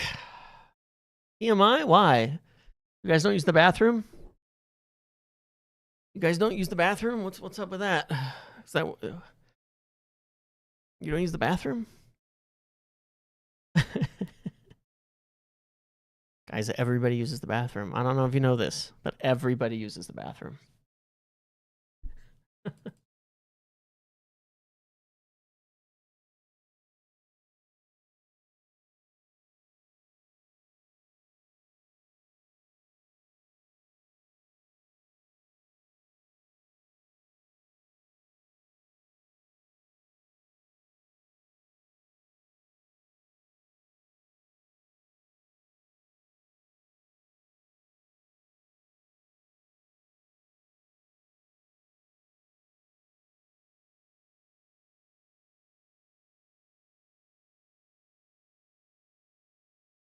Let me get this thing up on the stream. Let me get our little overlay here going. 1 second, guys. Sorry.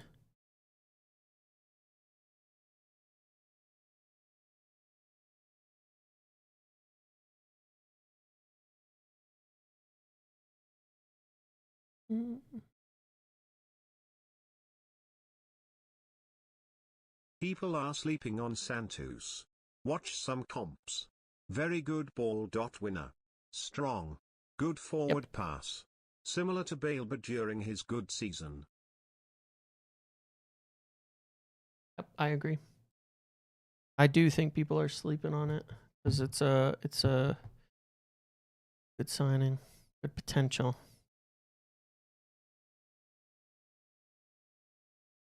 There we go. I totally agree with you. I think people are sleeping on it. He's a very, very good pass. He's kind of like Baleba. Yeah, exactly. It's exactly that, right? Baleba during his good season is a lot like what Santos is.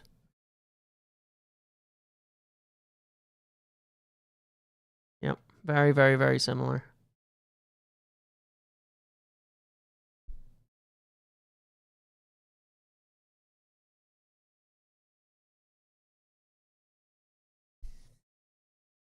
This is an interesting game so far. Oh, Martinelli. Cut back. Oh, how have they not scored there? Oh, they missed it again. Brazil look quite dangerous here, I gotta say. Oh, that'll be a foul for Nusa. Brazil look a lot more dangerous today than the last few games I've seen from them. Baleba's a little bit more... Oh, that was probably offside. Baleba is more athletic, but I don't think he's ever been the passer. I don't think he's ever been the passer that Santos is. Definitely different in that respect.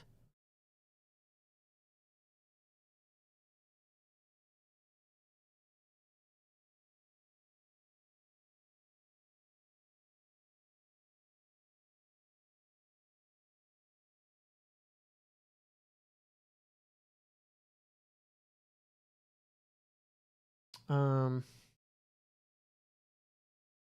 4-4-2 is interesting. I think it makes more sense. And yes, Vavell did sign him for Chelsea. Correct.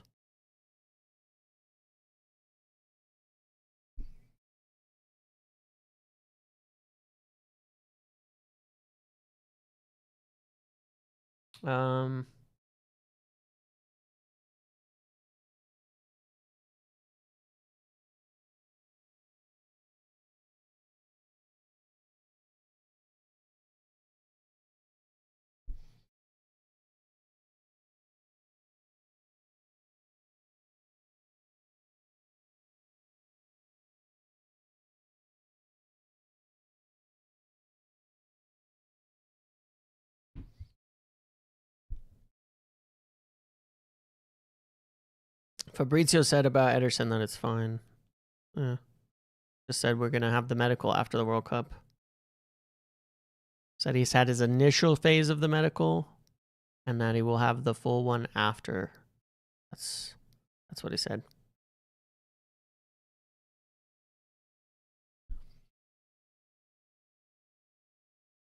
Oh. Brazil. Oh. Okay. Vinny. Oh.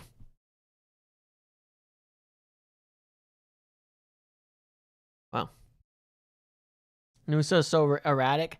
This is so far his worst game. He looked a lot better in the other ones. A lot better in the other ones. But yeah, he's been very out of control in this game so far. Definitely trying to like do too much. I like the 4-4-2 from Brazil. A lot better than whatever they were doing before. I have not liked Cunha way off the right.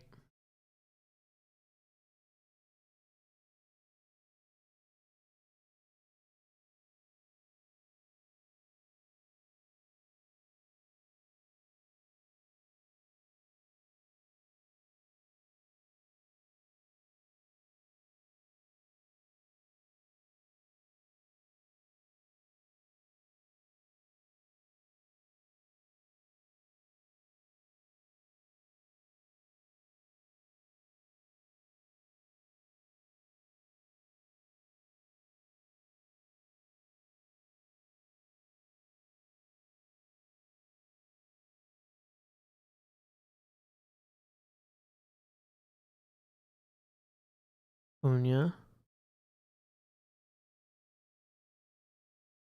Martinelli's been decent. He has been decent, unfortunately.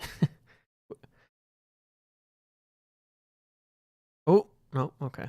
Thought Vinny was in again. Be very ambitious and try for Moises Caicedo. 117 meters.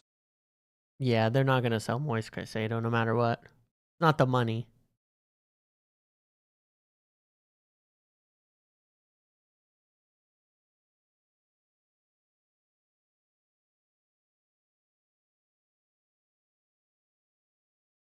I don't think there's any money that gets Caicedo.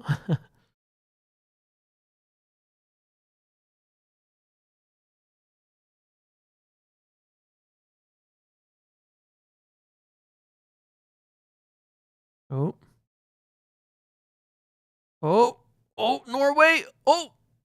Oh, okay. Close. We're almost through there. Oh. Shot. Oof. Side netting from Odegaard.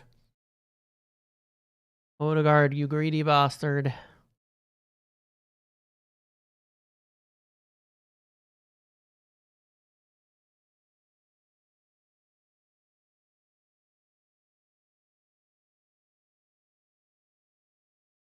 Unk sleeping.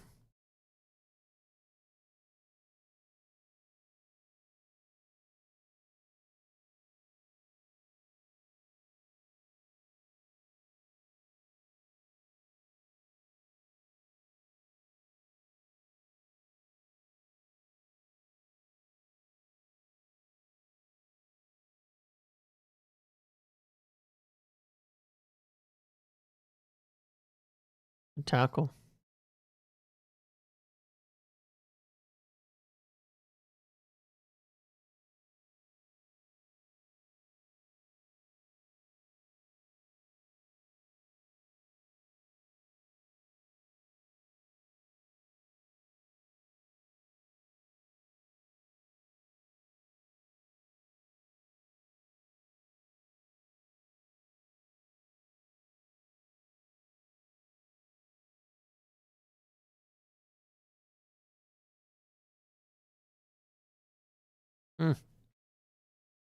Is better from Norway here.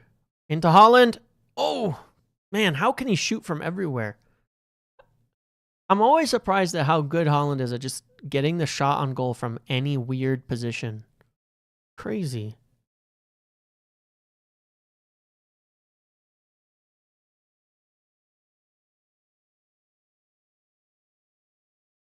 What we think of Santos and Buadi as new signing? I would love Buadi.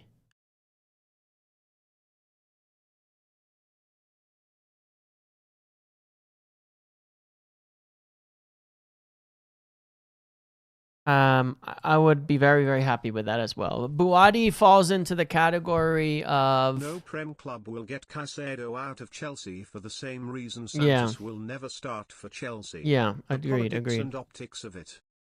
Santos falls into the same category. Like, Scott, Santos, Buadi, all three of them, like all of them.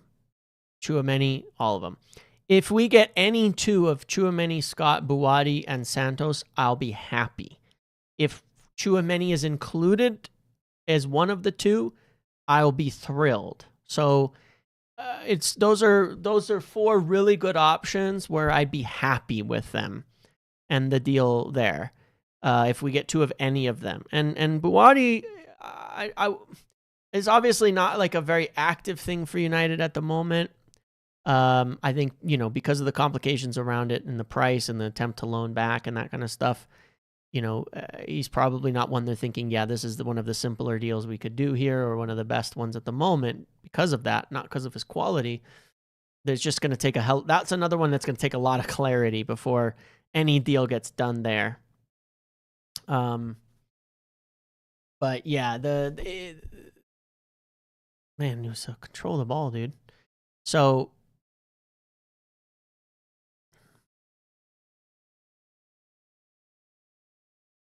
but yeah, I'd be happy with it. What's my feeling on timing? I think we want to get something done quickly. I do think we want to get something done soon. I think that's why the Santos thing is moving, has sort of had the recent contacts on it to explore it. I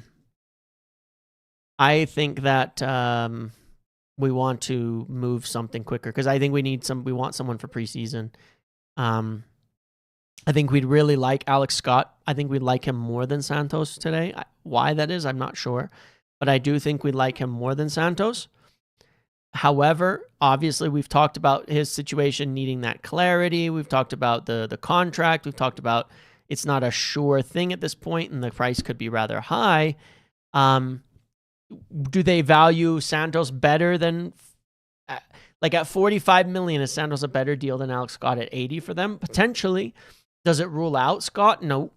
It just gives them more leverage later if they can't get Tchouameni, that they have the time to wait as well on Scott. So I think they want to get something happening now, and Santos looks like one that could happen sooner rather than later. Oh, tackle Vinny.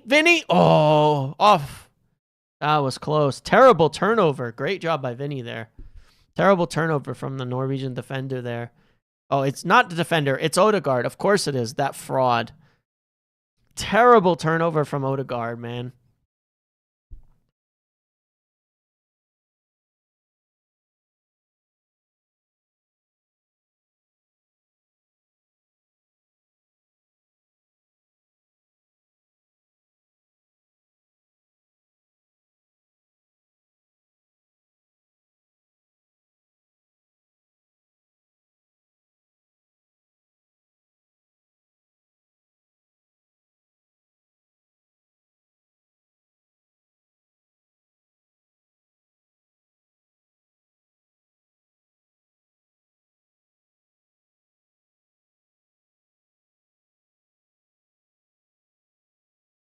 I think this has been a pretty even game. What do you guys think, by the way?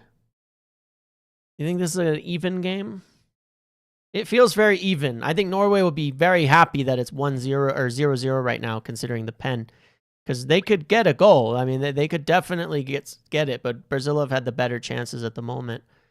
But I think it's a pretty even game with the penalty miss. Yeah, this could go either way, honestly. It's quite close. People were putting Odegaard in the same. Yep. And look, I've had my things, at times on Bruno as to what I think he is and how much I rate him or not. But I have absolutely never, ever, ever, ever, ever talked about Odegaard in the conversation with Bruno. That's been a joke.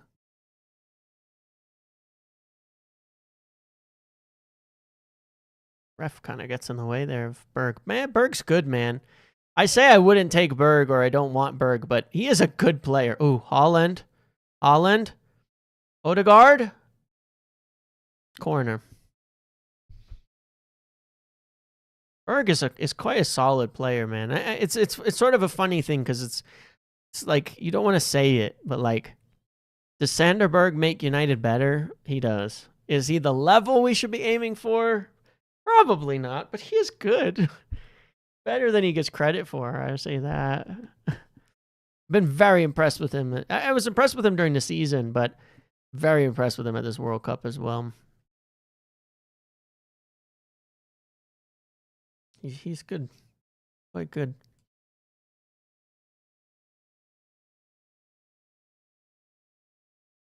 Terrible corner.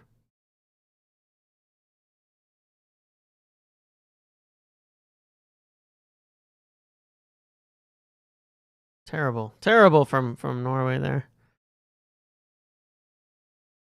He's better than Cat. Yeah, it's not just World Cup tax though. I mean, look, if I'm being honest, which I don't know why I say that because I always am, but when we years ago when we were linked, when we signed Ugarte, and we had that moment where we walked away and we were going for Berg. I remember doing a video at the time. I was like, I was almost disappointed in the end that we didn't sign Berg, because the more I looked into him, the more I was like, this actually might be better than Ugarte. And I remember I did a whole video specifically on him, because I was like, at first I was like, oh man, Ugarte, I really liked him at the time, and I thought he was doing really well for Uruguay in the internationals, and I'd really liked him from his time at Sporting as well. But then I remember watching, going and doing some more research on Berg and looking at him and watching a lot of stuff, and I was like, okay, wait, hold on a second. Like, I have to be honest, this might be a better fit in our team at the time for a lot less money. And I do wish we'd done that instead, because it was almost a bummer when we were like, no, we're not going to go for him. He's a good player.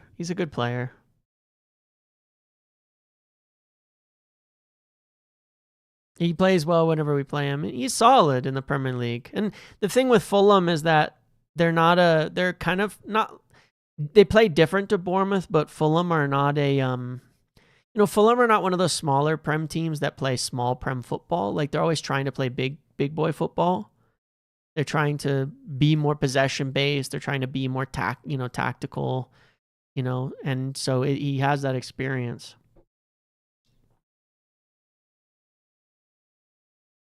Calling back. The other thing I do want to reiterate on Santos, by the way, that I do think goes under the radar, because I've personally had my concerns on it with Mateus and the transition, is playing small club football is not the same as playing at a big club, even in the Premier League. For some positions, fair enough, but it's not the same. It's not the same.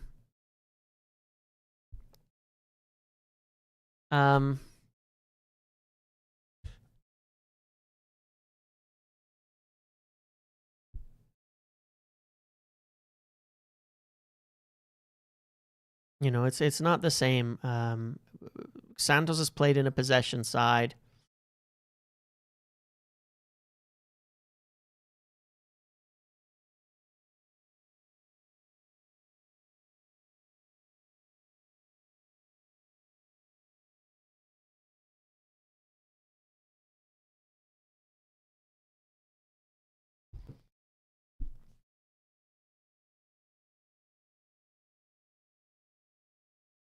I also think that Alex Scott, that's why I've said myself, I kind of think he might be better than Mateus for us, because Bournemouth played better football. But Santos has actually played like in a high possession team. So not that we're necessarily going to be a Chelsea style team, but it's different. It's different. Yeah, and the big club stuff too, you know, is the other factor. Like, Chris, I know you're not making that comment about Santos, but a player who's been at Chelsea also knows, has experienced it's not United level, but the fervor, the scrutiny, the stuff like that at a big club, it can make the transition a little easier.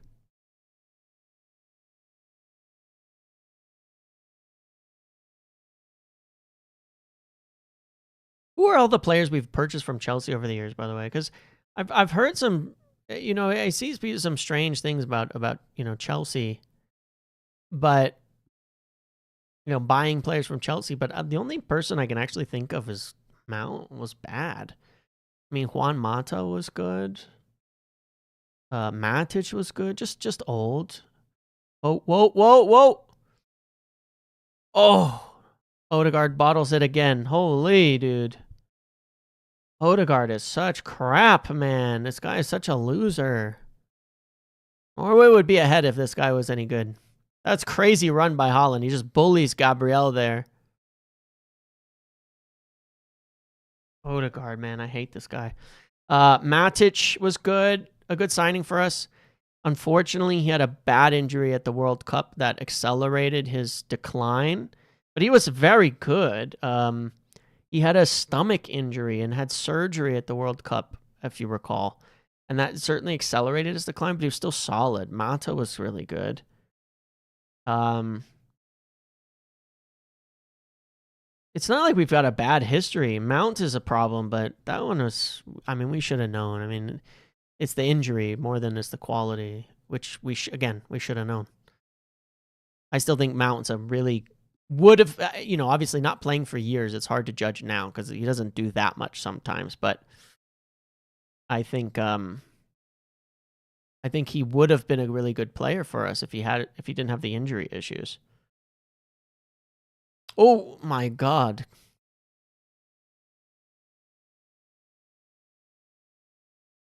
Yeah, so I don't think we've had like this history of bad Chelsea cast-offs or something.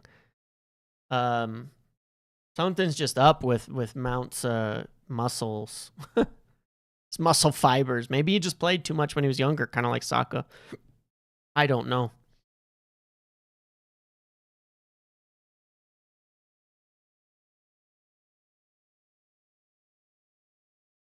Man, how does Odegaard fire it straight at the keeper and not just put it into a corner there? He doesn't even have to hit it hard. Just aim for a corner. From that distance, man? It's utter incompetence.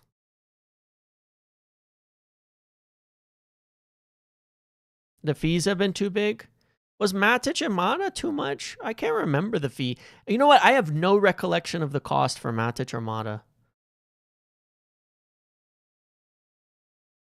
I only can recall Mounts, obviously, because of how bad it's been.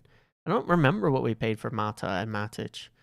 I feel like it was enough I'd pay it again, considering how it worked out with those signings. Mata was 38. That's fine. I think that was fair value.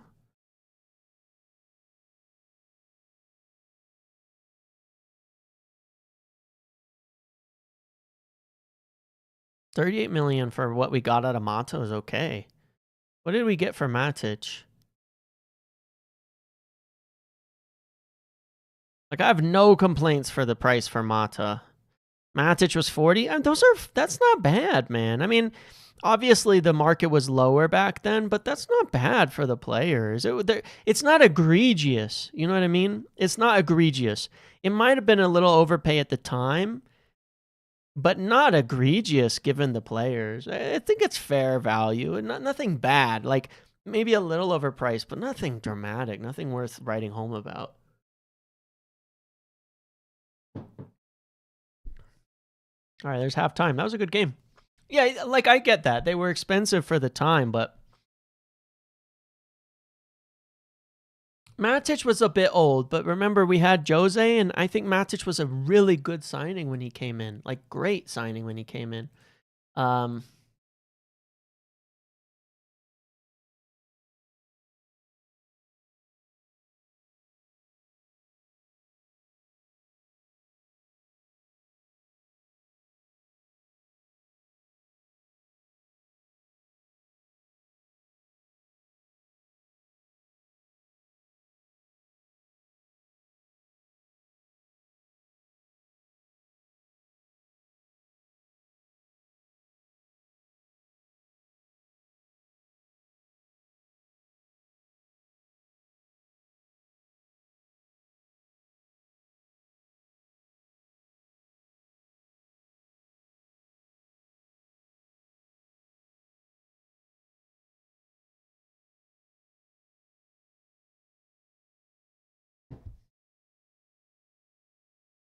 Matic was like Cass, and then yeah. The thing is he got that injury. He had the injury, and then he slowed down a lot.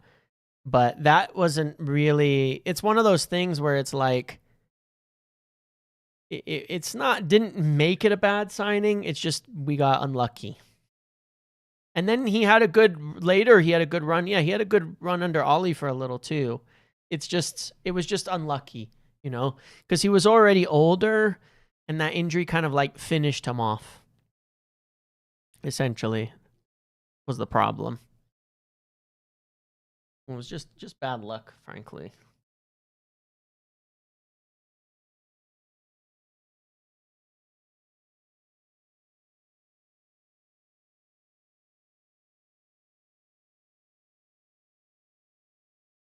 Truth to the rumors, we're looking at Nico Gonzalez from City. Absolutely, there's no way we can get Nico Gonzalez from City. I think they love Nico Gonzalez at City.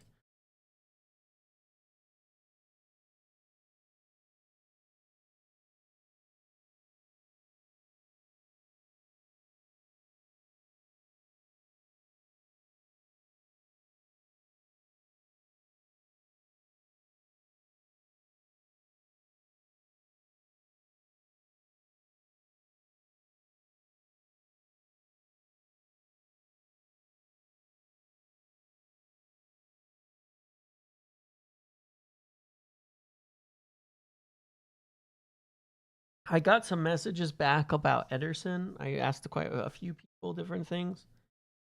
When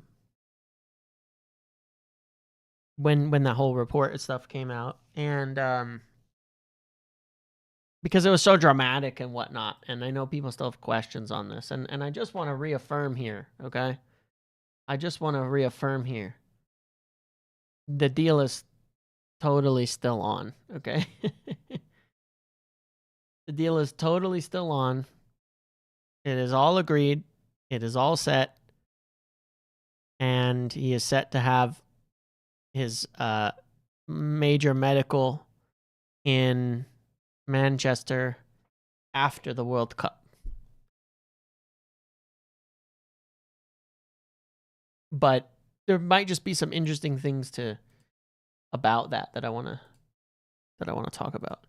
I believe it's just, I think that the reason for maybe some confusion,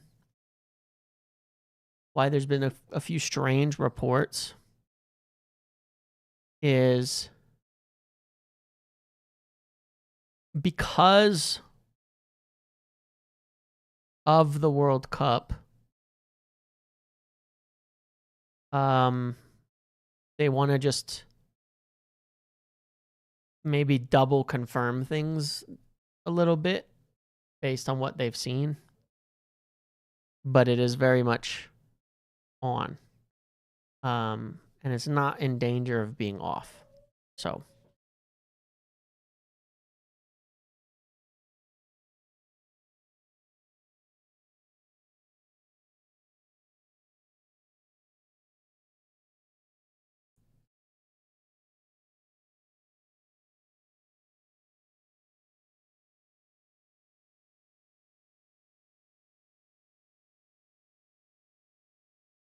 when is Santos Scott bid?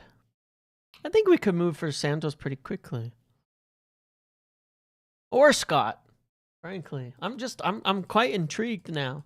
It's this again, this type of thing where we're ready to do deals. We're ready to do deals, and then I think this is the most, like, the one where we could do it the soonest. You know what I'm saying? After Ugarte's, right.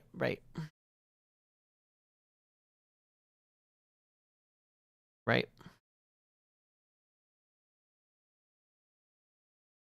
Yeah, after Ugarte's injury at the World Cup, I think that there's a bit of being extra careful. For sure. And they want to be really, really sure.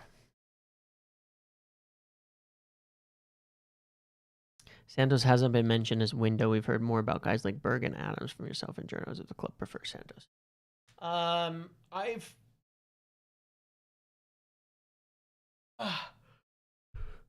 Boss, you fully understand why people are firmly Ineos out if we sign Ederson, Santos and Scott, right?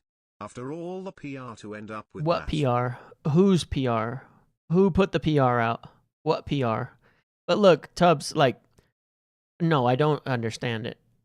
I understand it in the sense that I think it's the same people who've always been Ineos out that are going to be Ineos out. You know what I mean? It's the same people that have always been Ineos out that will be Ineos out. I don't think there's been PR. Like at all. In fact, kind of the reverse. The message from the club has been consistently, we're going to sign players based on how we like them and data, not the name. That looks like exactly what they're intending to do. You know what I mean? I think that it's more people have been looking for an excuse of it. If it doesn't, how about this? Look, what people should judge the ownership on is our progress as a football club. You don't win it in the transfer. You don't win the transfer window.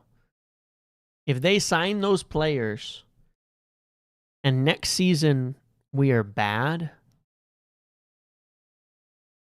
then I can understand being critical of and getting frustrated with the ownership if they mess it up. You know what I mean? That's what you should be judging them on. Our season by season progress is what they should be judged on. Transfers are transfers, man. Like, nobody can predict how a transfer window is going to correlate to success on the pitch. Realize that for a minute. Think about how wrong everyone has been time and time and time again about football. Last year, Liverpool supposedly had the best window. What happened to them? The year before that, they had a disastrous window where they didn't sign anyone and they won the league. Last year at this time, Tottenham had also won the window. They finished 17th. Under Ten Hag, Ineos, are you mad? You know, all of us were fooled by that window. De Ligt, Mazraoui, Xerxes had a ton of hype at the time. Ugarte had a ton of hype at the time from still a lot of people. I mean, the Ineos, are you mad? And all that stuff was under the Ugarte stuff, right? Lenny Yoro, best young center back. We just won the FA Cup. Worst season we've ever had after that. Nobody can predict these things. You know, nobody can predict these things. We should be judging. We've had so many good windows that have been turned into bad seasons, and we've had so many of the reverse. It's just, you know, Varane, Sancho, Ronaldo, we all thought that was the best window ever. Casemiro, Antony, Lissandro, Eriksen. This was supposed to be the window that transformed the club. Instead, it was one of the worst, most painful windows ever. Højlund, Mount, Onana. We were supposedly solving our problems, getting good young striker in, midfielder, goalkeeper that solved everything. Disaster. Disaster. Nobody knows, man. We don't know. Chelsea have won like 6 windows in a row, and they've been crap since then. Let's see. For my money, in judging the Ineos running of United in the capacity that they run United at this stage, they weren't even in the door for the first season. That was sort of the bottom, rock bottom, and they took that opportunity to deal with it as such, right? They came in that summer. They barely got in halfway through summer. They had no time to prepare. We made some signings, and we were at rock bottom. They cut a bunch of costs, ripped out and tore down and rebuilt the entire football structure, scouting departments, data, recruitment, directors, all of that. Since then, recruitment's gotten better. We don't have a ton of evidence to go off of, but everything is trending the right direction. Financially, football, on the pitch results, and recruitment. I guess we just leave it at that, for now. And we judge them later on.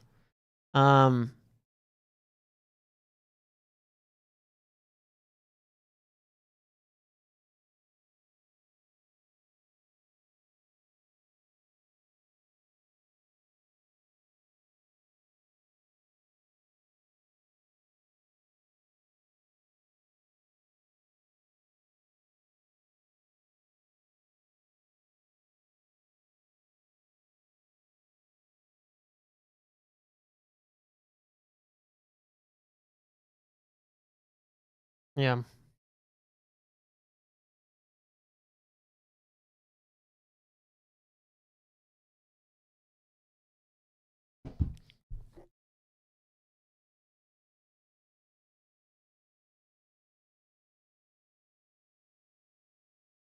So I judge them based on how we move forward here. Do we have a better season than the last? It's always about progress. I think that's football. When we're judging United, when we're looking at United, the judgment shouldn't be what do we want to happen. It should be progress. If there's progress, they're succeeding. If there's no progress, they're failing. And I look at it pretty black and white like that. It's nothing to do with me. It's nothing to do with my feelings, my opinions. I thought sacking Emmer in the midseason was a mistake. I thought we were going to get worse. They got better. I still think he did good things, but they got better by making the change at that time and doing what they did. So in that respect, they made a good call. They did a good thing. And the progress is there. I think they've earned the trust on it at this point.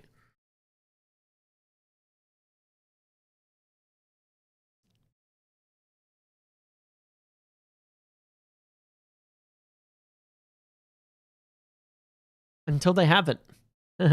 That's the truth of it. It's kind of that simple. It's true until it isn't.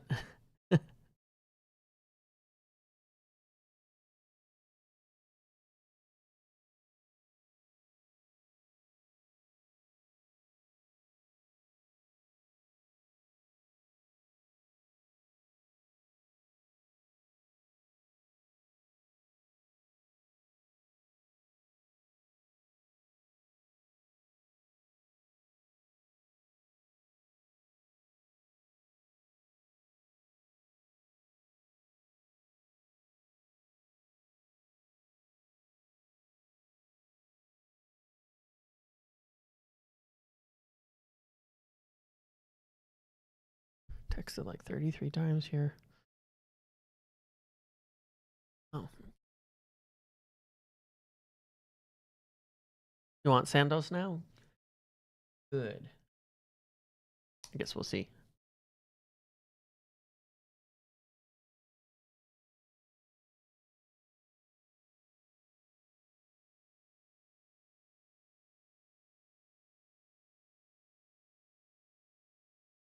Obviously, yeah, we will all very much hope the third signing is Tchouameni. For sure. We will all very much hope that.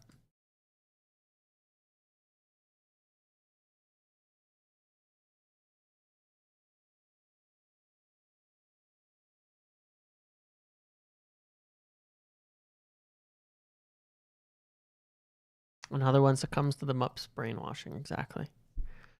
Both wingers changed for Norway. That's bold.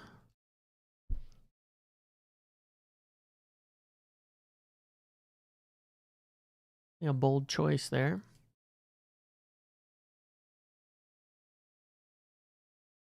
If we don't get Santos, that's it. I'm done with this club. There's nobody left. I think the four good remaining options are, I mean, look, maybe another surprise comes forward. I'd completely forgotten about Santos in this lead up to the summer. It's so funny how that happens. But like, I'd so completely forgotten about him. But for me, it's kind of like, the four options I see right now that I'm happy with is the Scott Buati, Santos, and Tchouameni.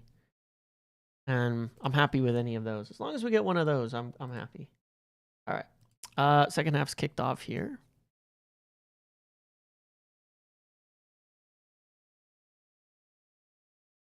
Winger's fault. Odegaard sucks. Who did they sub? So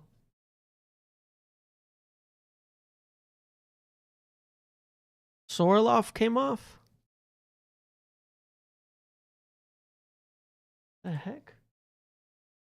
Oscar Bob. Huh. Interesting changes. Noosa coming off so early. Bold. Yeah, I mean, I understand it. I thought Noosa was super wasteful there, but that's still a bit bold taking Noosa off. Odegaard is the captain, so. Are we in a position to get Buati with the whole loan back thing? No. That's why it's not like on the forefront right now. We would have to be willing to pay the money that doesn't have a loan back, and probably not the top of our value to return.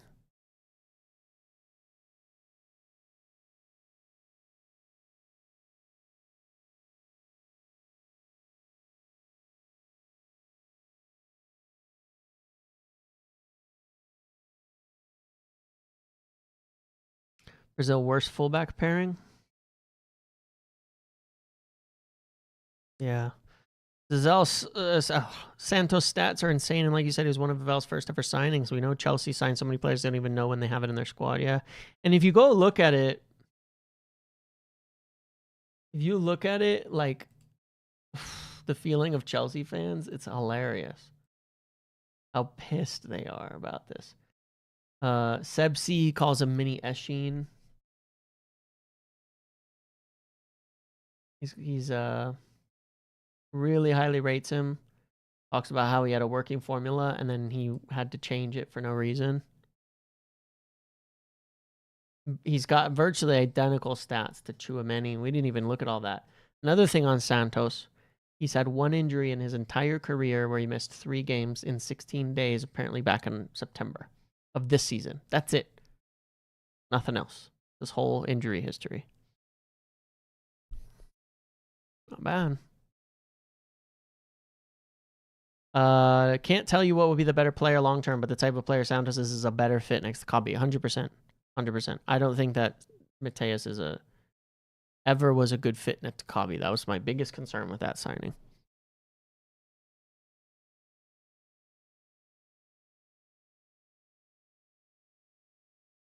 Always super random. I wanted to give you a shout. A year ago, my daughters and I met you in Chicago, and meeting was a highlight for them because they always see you on our TV. That's very cool. I'll try to keep my expletives to somewhat of a minimum. I know I don't always succeed at that, but it was one of the craziest moments to me.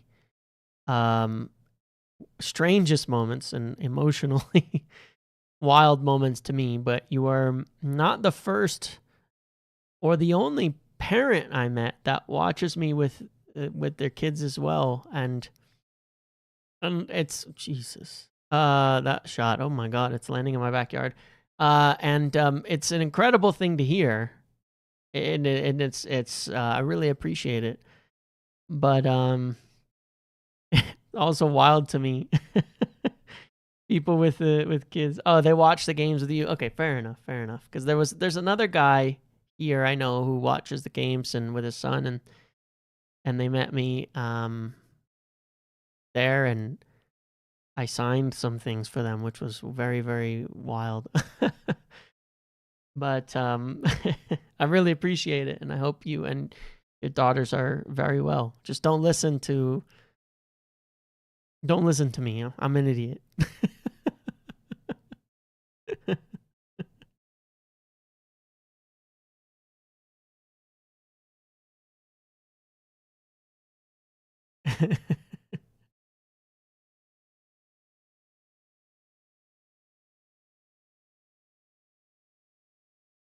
Where did I meet you? I'm trying to remember it. Was it? I can't remember where we met. Because I'm trying to remember. Because there was outside of the hotel, I met quite a few people there. There was the fan event, and then there was some in the stadium too. And those are the three places I remember meeting a lot of people. And sometimes it's all very blurry because it was a very, very busy days that I got very little sleep, traveling back and forth in New York and stuff. You have to turn the sound down a little. So luckily she can't read yet. Yeah. Outside the fan zone. Okay. Yeah. Yes. I remember. I remember.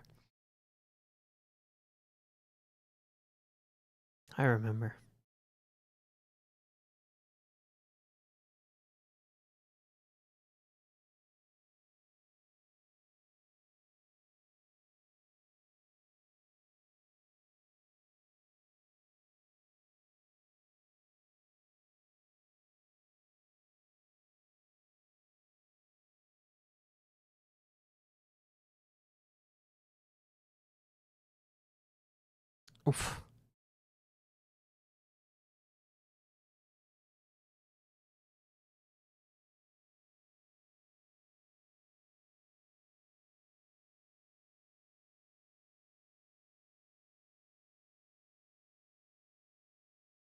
This press from Norway is pretty good.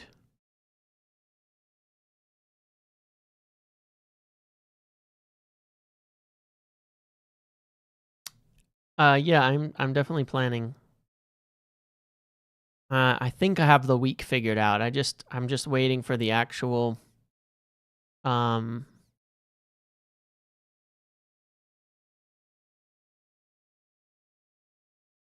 Champions League schedule because I'm trying to do 2 games.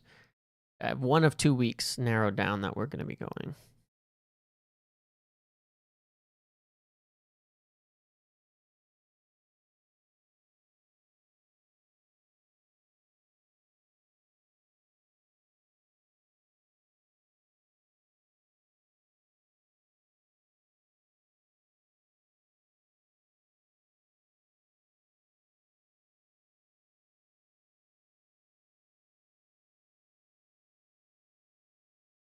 Will I be live for preseason games? Of course. 100%. We'll treat them like regular games. Pre-match yap. Live post-match yaps.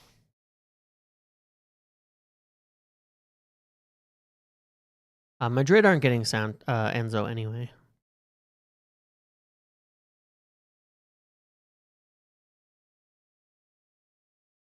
Have you checked in on Phil? Yeah, I need to get back to him on scheduling something.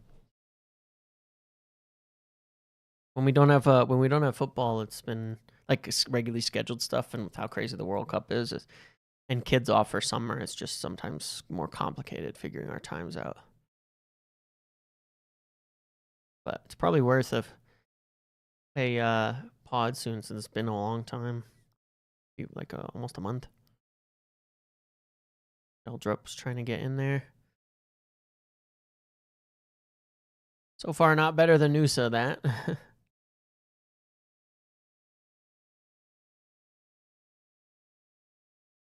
Vinny. Oh, Vinny. Ah. Oh.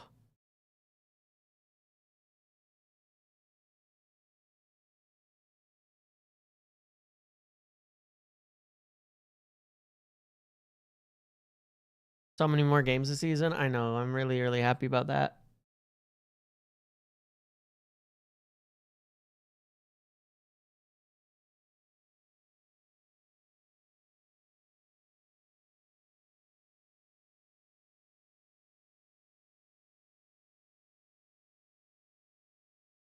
The long game. Oh, last season was so hard, dude. Like, I really, really, really struggled last season, man. It was rough. It was so rough, man. Oh my god, that ball bounced in the weirdest ways.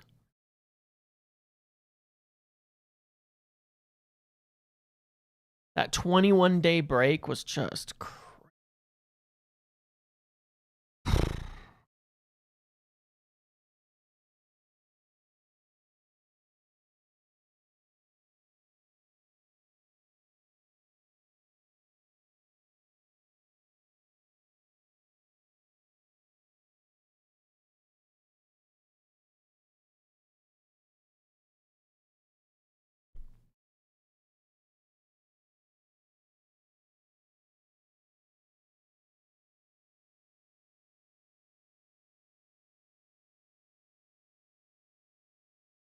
Yeah, that 3 weeks was really tough. Longer international breaks coming? They might be, which is crazy, but at least in between it'll be normal.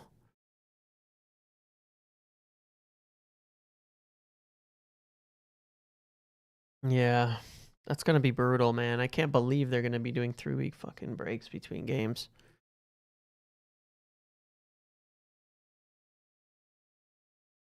I'm hoping once the World Cup is done that we can get back on some stuff with the United View. It's just, I think both KG and Flex are traveling for the World Cup, so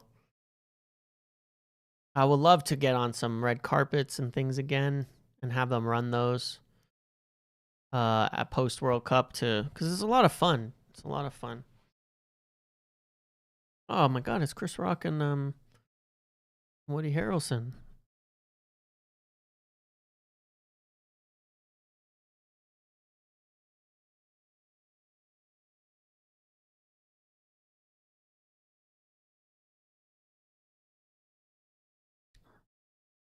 England's game potentially delayed. I mean, I'm not sticking around for that, unfortunately. I had to choose which game to do, and easier for me to do a day one than a night one.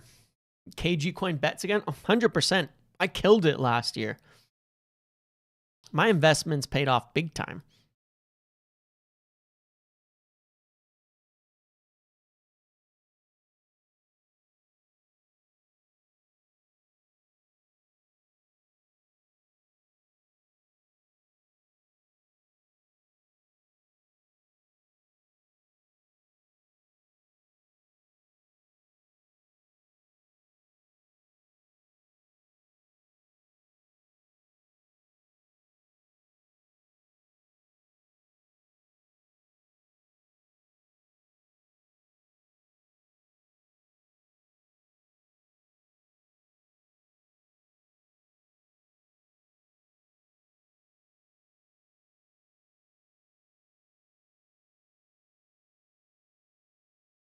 Cunha coming off. No.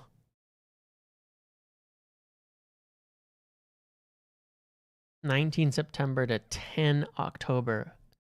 It's brutal, man. But then there's no break in November, right? Then it goes all the way till February, if I'm not mistaken, Matt. So, like, that's going to be tough. That month is going to hurt. We get 5 games. We get the international break. Usually it's 3. Then we get an international break. Then we play like 4. Then it's an international break. And then, or like we play like 5 and then it's an international break.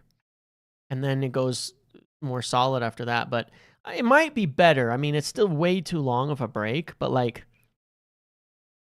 oh, Odegaard again, man. Oh, Endrick. Cunha was on. Endrick. Oh, he's bottled it. Oh my God. How has you've taken Cunha off for that to happen moments later? How have you taken Cunha off for that to happen moments later? That's a goal for Cunha.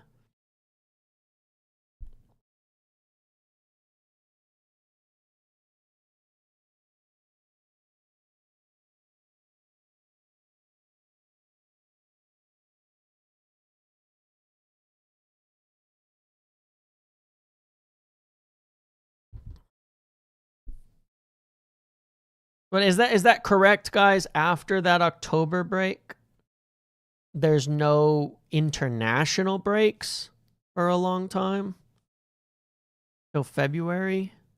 I think I may end up preferring it because we'll get months and months and months. It's just that those couple weeks are gonna be couple weeks are gonna be tough. Hopefully we just have a good run before that. Like hopefully after 5 games we haven't started slow and we're sitting in 10th and everybody's dooming and glooming about everything.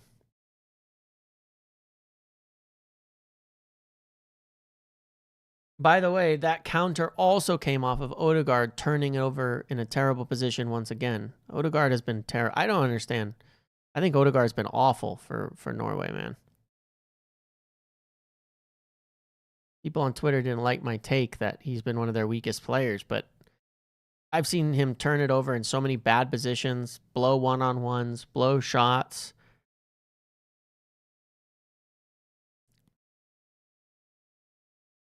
Nah, I think Odegaard's been mid as hell, man.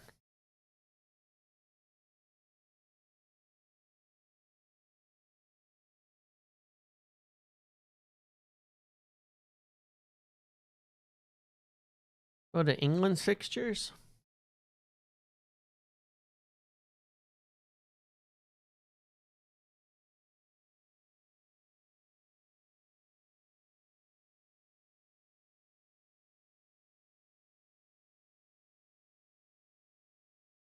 Well, it's just a little confusing because there's a week off in November that I don't know what that's for, but maybe that's just a cup weekend or something.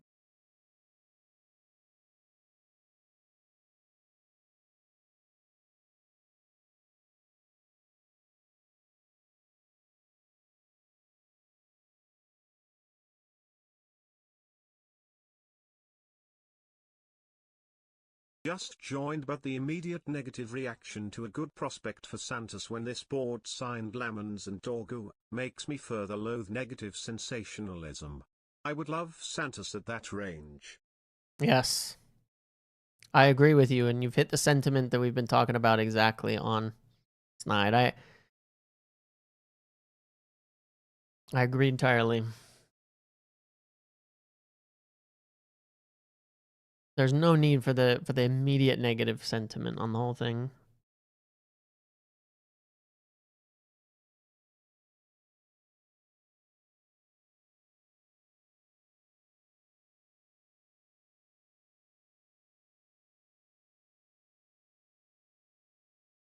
I think England are, to me, like, are still favorites versus Mexico. I still think Mexico haven't played like big players yet, but it is a tough game at the Azteca, no doubt about that. I don't think they'll get stomped. I think it's going to be very, very, very, very tight.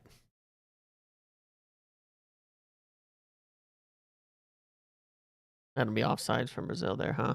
It was a great save, but they were offsides in the first place, I think. Another good save against Bruno Guimaraes.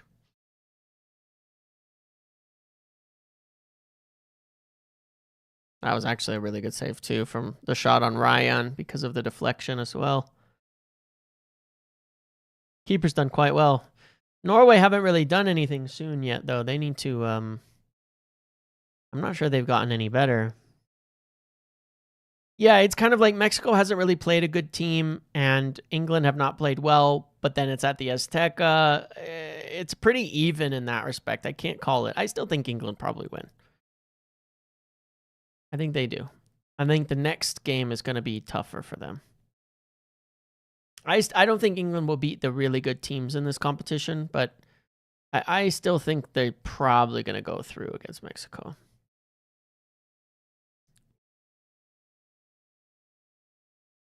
Norway need to try to get one more chance to Holland here, though, man.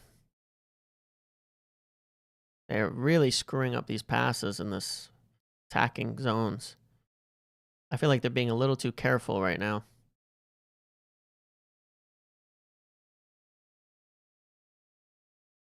Yeah, England have a much better team than Mexico. There's no doubt about it at every position. That doesn't always work out that way in international football, but I look at Morocco. Morocco are good. Why am I supporting Norway? I'm not. I like them as the kind of I like them. I like their team. I think they've as kind of a dark horse kind of team. I like the underdogs in a lot of these games. I'm not anti-Brazil. I'm not for Brazil. Cunha's off the pitch. Ederson's not playing. I don't have much attachment to this team for Brazil. I just like, I don't know. I just watch a lot of these games as a neutral and then let the vibe hit me.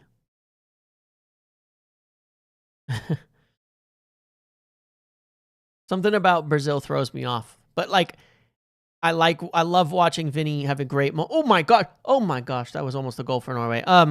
I like watching Vinny do great things too, you know? But so I'm just more enjoying the game. I want it to be a really good game.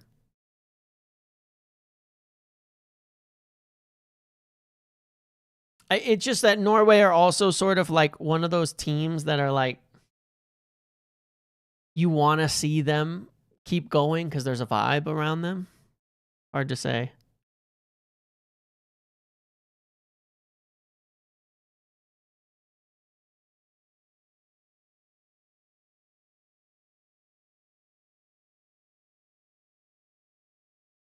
Oof.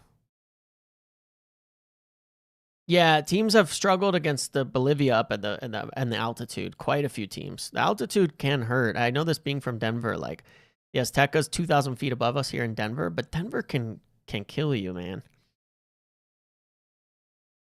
Denver height that oh my god, that was close.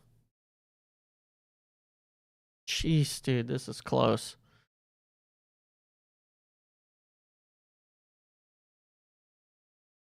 Yeah, Gabriel missing another penalty to put Brazil out would be that would be peak.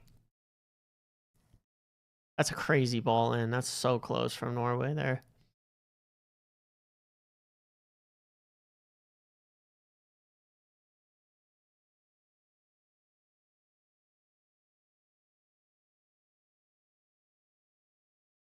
I mean, the record for we don't even have to look at other examples, right?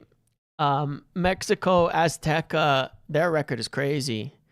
Martinelli and Ryan off, Neymar on. Okay, Neymar and Danilo Santos. Danilo Santos, okay.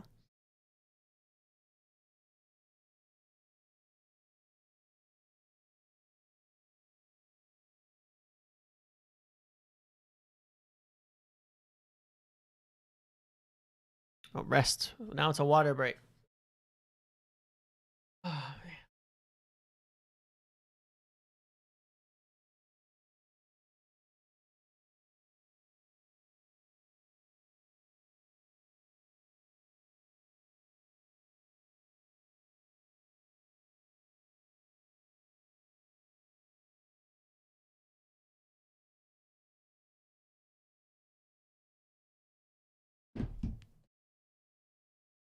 Washed or prime Neymar.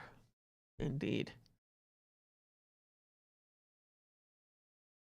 Move from Denver to a low altitude place. Do you feel the benefit? I do.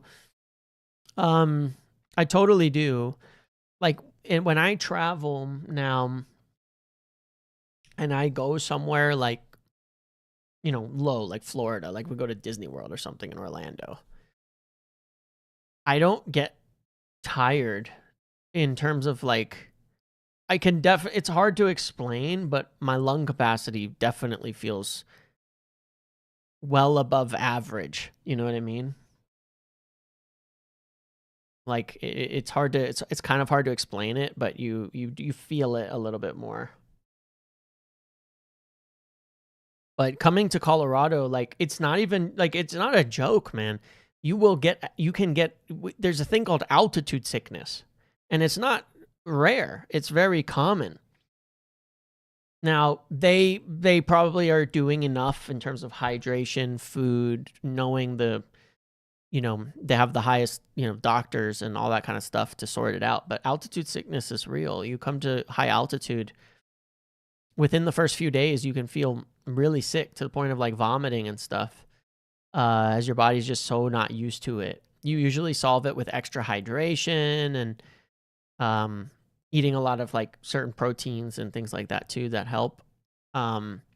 Which again, I'm sure they don't really have a problem with, given they're pro athletes and they'll have access to all the best resources. But like, it is serious, man, and it's not just if you're. It's not just if you're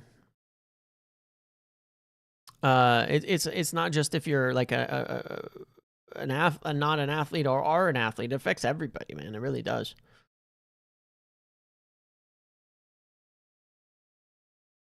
Correct. There are people with medical conditions and things that will not go to Denver and play because of it.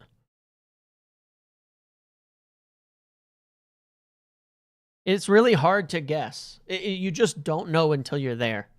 That's why it's like, I'm not saying it's going to be a problem for people, but it does affect a lot of people and you don't really know it. And sometimes you may not know it until you go into like a high energy environment and you're playing 45 minutes into a game. You're like, oh my God, I can't handle this. For even the fittest players, you may not know. It's just a question. So I find that question interesting.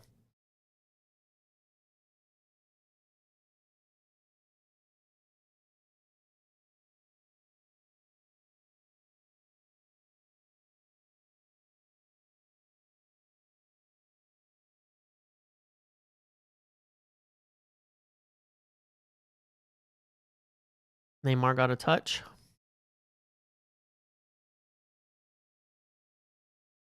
And then turns it over. Worst you've ever felt in your life was altitude sickness. Yeah, it can be a killer, and you just don't know. Like it's bad. If you get it, it can be bad. Certain proteins help with altitude sickness. Yeah, and it's not like wouldn't say there's like an exact science for this, so it's ambiguous and what's the word for it? But I can say that my experience with dealing with it, and other people dealing with it, is eating enough like high protein foods can help. God, Odegaard, man, just turnover machine.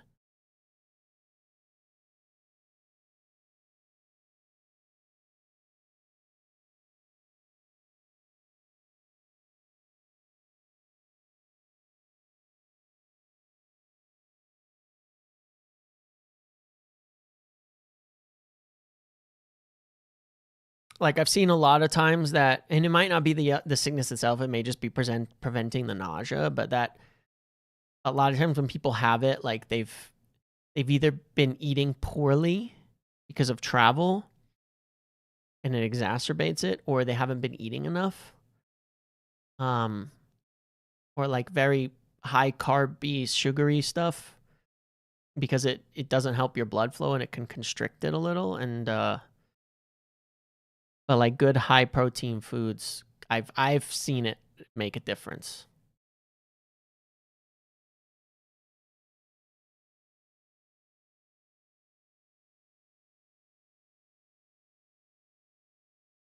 Last point, Santos isn't a CFC reject, just leaving a bad Correct. situation. His profile fits the second Dear CM we want.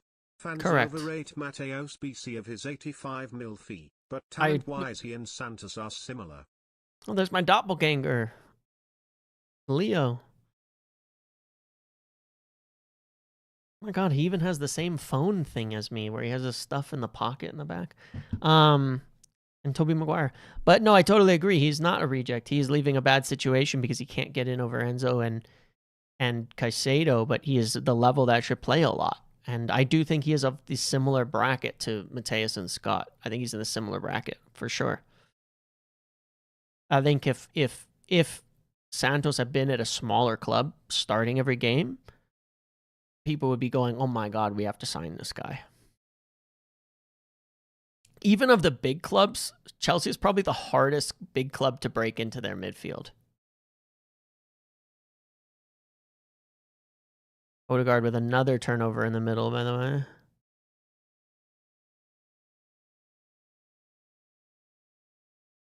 That's how I record voice notes on WhatsApp. Yeah, totally. Exactly how he was doing it. Or voice notes on for the Patreon and Discord. It looks exactly like that. Oh, hold on. Oh, I thought that Holland was through there. Odegaard. It's still in. Oh! Oh my God. Close. Close. That's a good shot from Schlotterlup. Goes through the legs.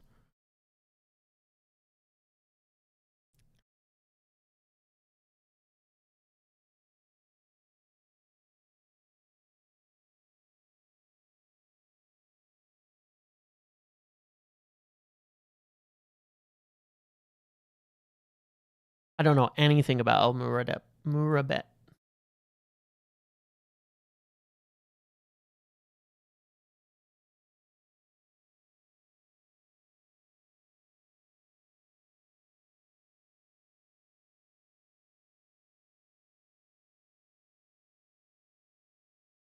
God, this Brazil midfield is so slow. Like, Norway players are barely moving their feet, and Brazil can't take it off of them. It's very weird.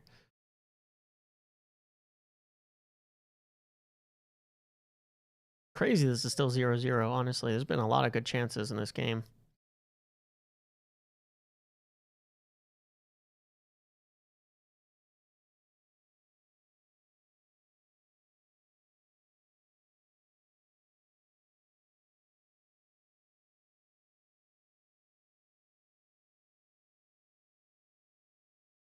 Someone gonna win it in normal time?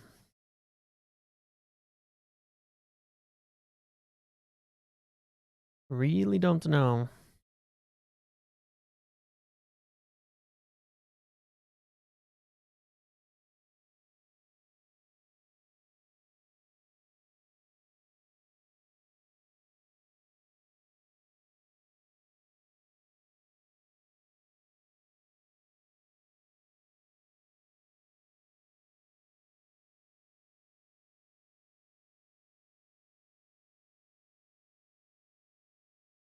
I guess Endrick is playing sort of right wing with Neymar up front. Vinny off the left. Berg is running around Casemiro. I mean, who doesn't?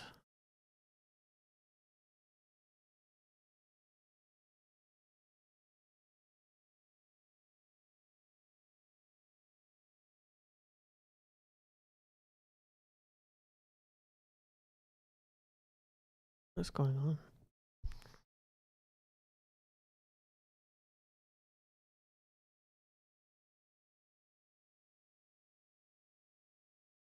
Oh my God, Ederson is coming on. Hold up. Hold up. Hold up. Now watch. Brazil will concede and people will use it to blame him. You guys know what's coming next.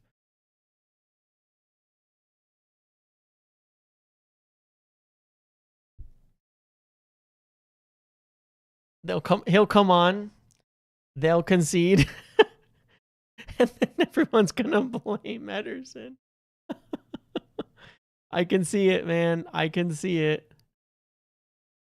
Hopefully he comes on and wins the match, though. But like we're just talking about how unenergetic their midfield was. Here comes an energy guy. This is a big moment, too, with Ederson. in the midfield in a big game. Oh boy. Now I'm nervous. Now I'm nervous.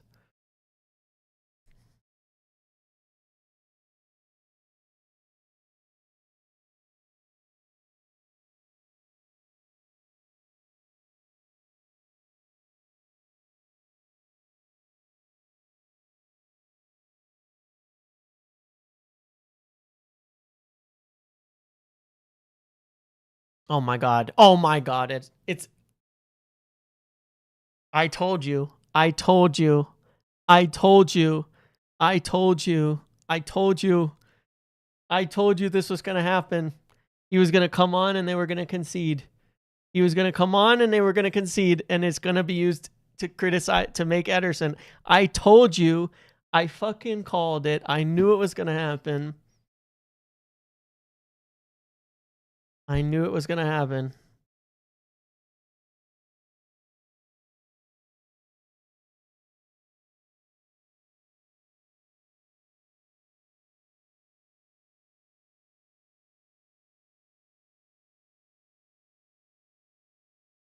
You just knew it. You just knew it.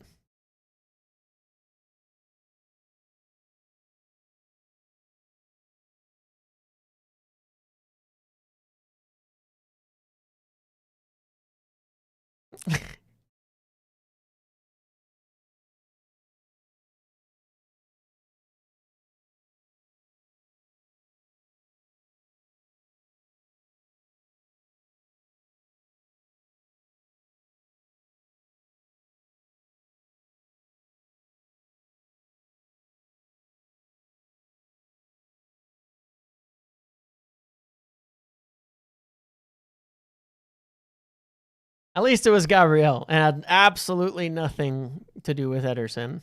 Like in the real world, anyone with any kind of sense at all knows that.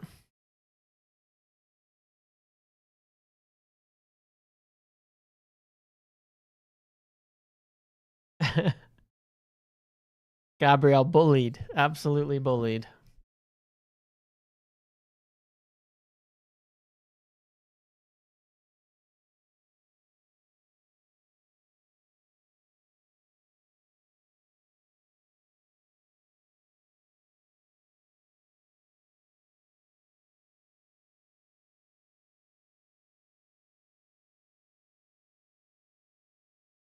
Anyway, like I said, Norway could win this game, man. Norway could win this game.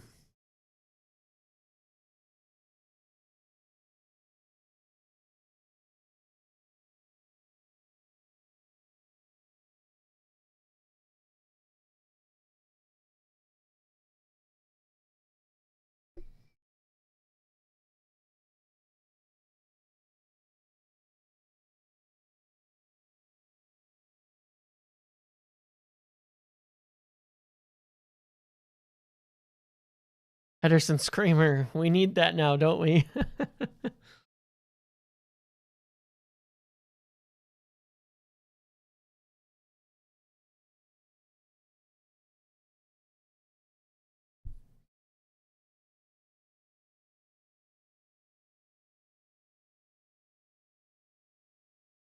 Oh, brother.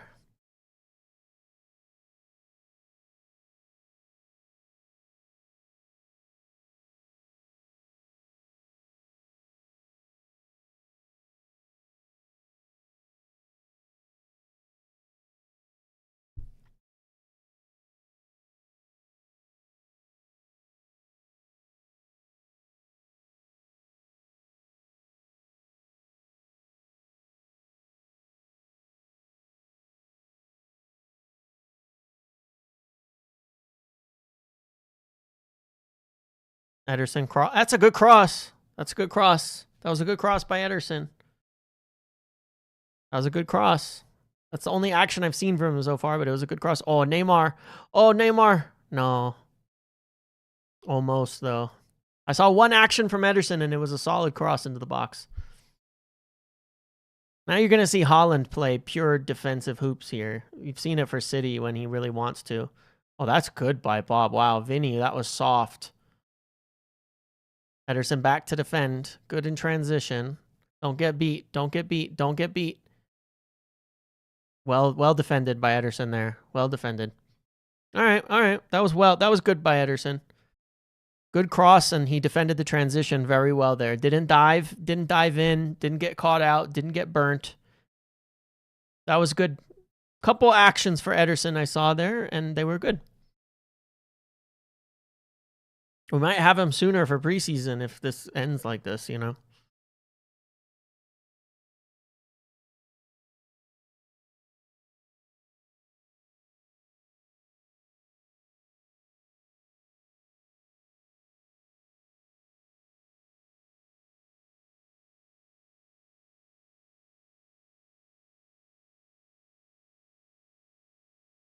This is crazy, though. He's at right back. He's man-marking Odegaard. Interesting. That's his game, it seems, right now. His tactical instruction is to man-mark Odegaard here.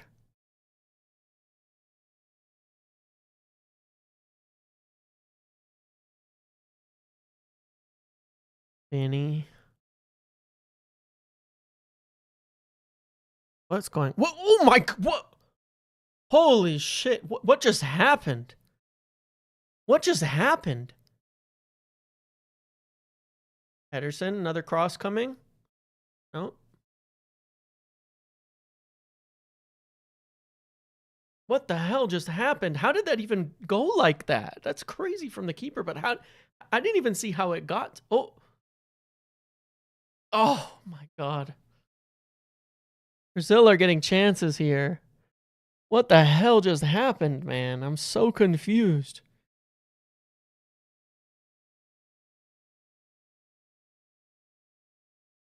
Oh, Casemiro, that's a terrible cross. Terrible cross by Casemiro. Cross by Casemiro. That just flicks up in the air? It's just going straight to the goal and he gets it? That's crazy. What a save, dude.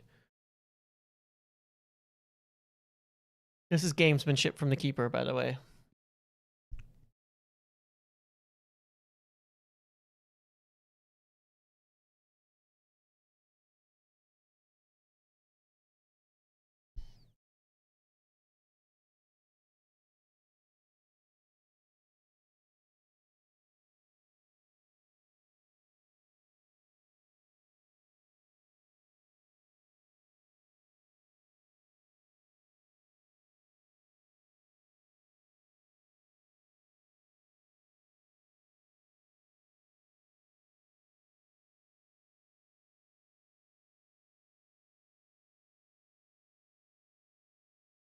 There's the pace from Ederson to get back.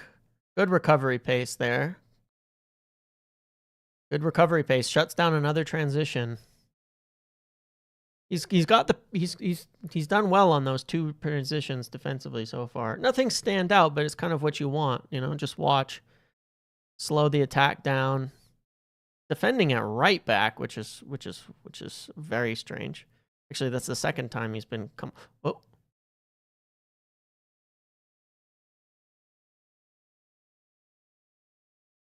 Two good shutdowns there by Ederson on the transitions.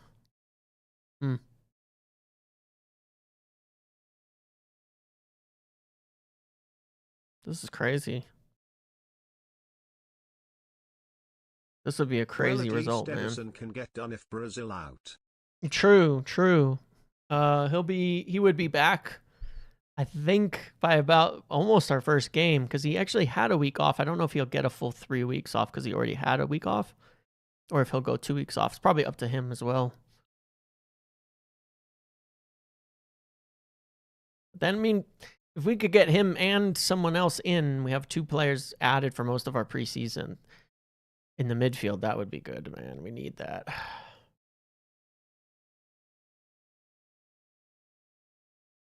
It's not over yet. Do we insta-sign Ederson? I would suggest that that we would hope he comes back right away to do the medical and then announce, even if he's going to go on holiday. That'd probably be our aim so that we have it done. But I don't know, to be fair.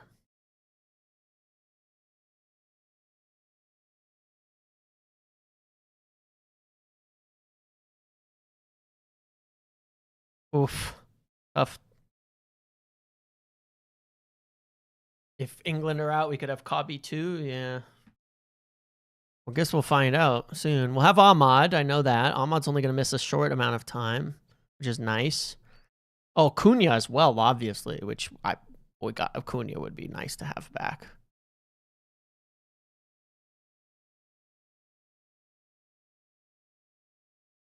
Oh my! It's over. It's over. It's over. It's over.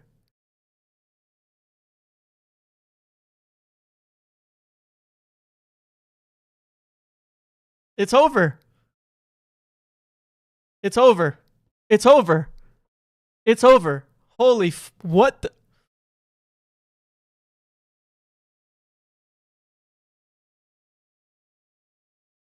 What the fuck, man?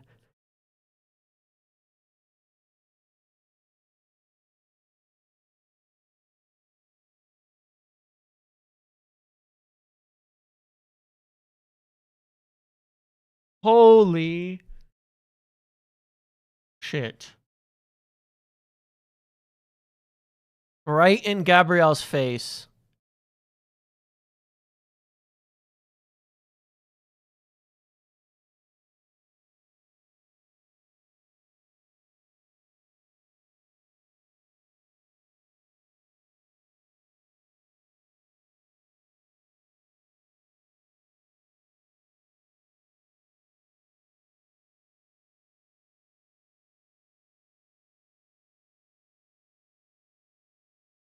Oh my god, dude.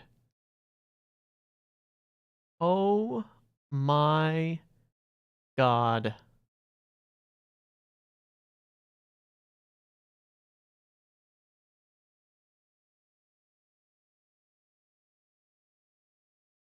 That is insane.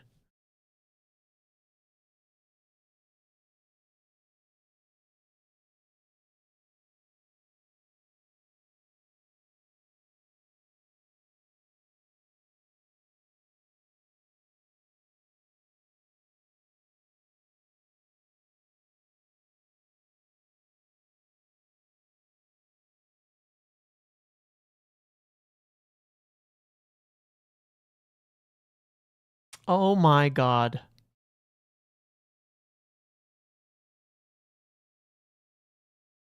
Oh my god.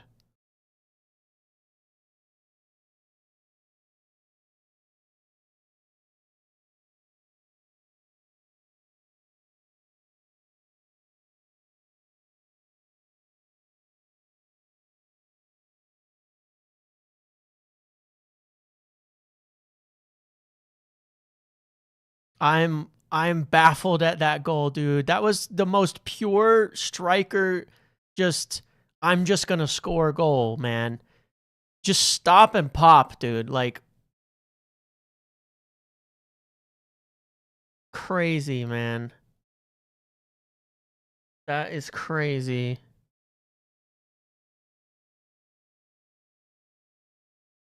Man, that's wild.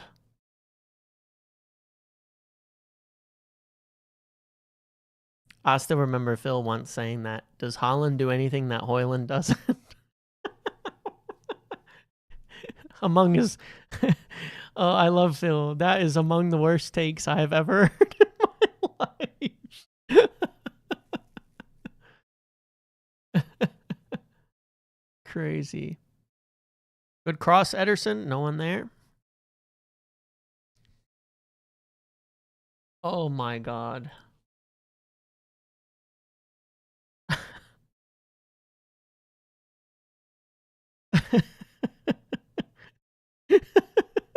just you know, score like 100 goals.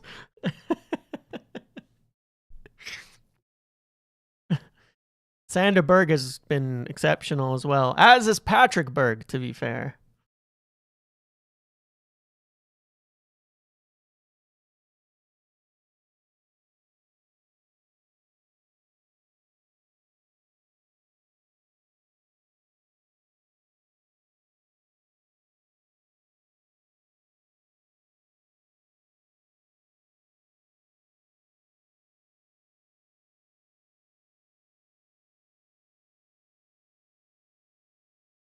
That is so nuts.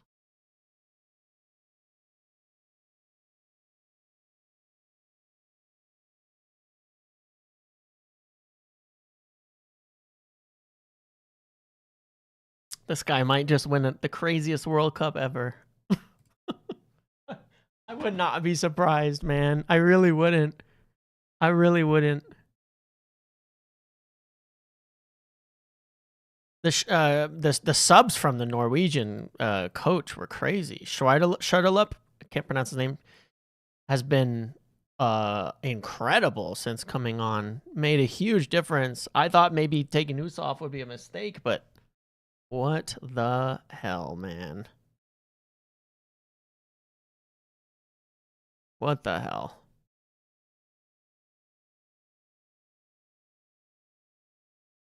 What, they've done really well. Erling Haaland is just unfair, though, man. Norway, don't look, they're done. Sander Berg, oof.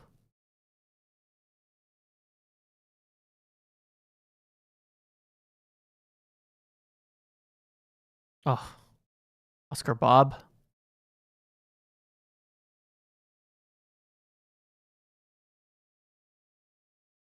You wanted us to sign Schneider next? Yeah. Yeah, Nusa was too crazy in this game. But yeah, Brazil are washed, man. Brazil are washed. They are. They're just washed. They're just washed. They are absolutely washed.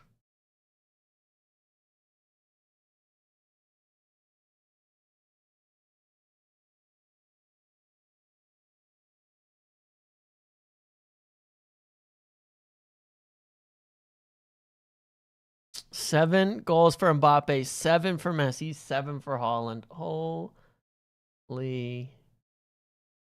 shit. This is an all-timer, man. This is an all-timer.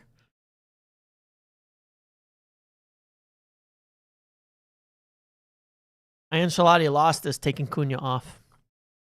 Ancelotti lost this with taking Cunha off. The chances that they could have given to him falling to Endrick has killed them. Neymar could get sent off here. He's pissed. He's washed and he's angry. And he's shoving people.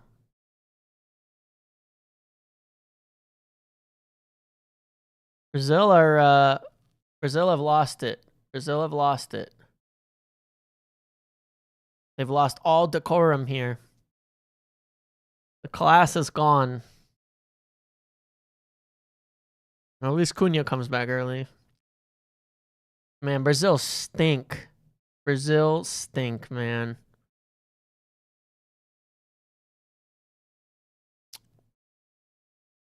I said leading into this World Cup that I didn't think they'd be very good. They spent a midfield with Casemiro and thought they were going to dominate the games. Sorry, man. He's a box crasher. They spent the whole game defending deep, low possession. Disaster.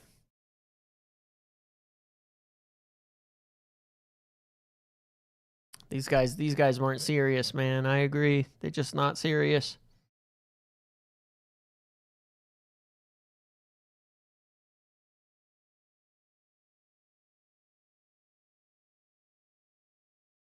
Penalty Brazil. Okay. Okay.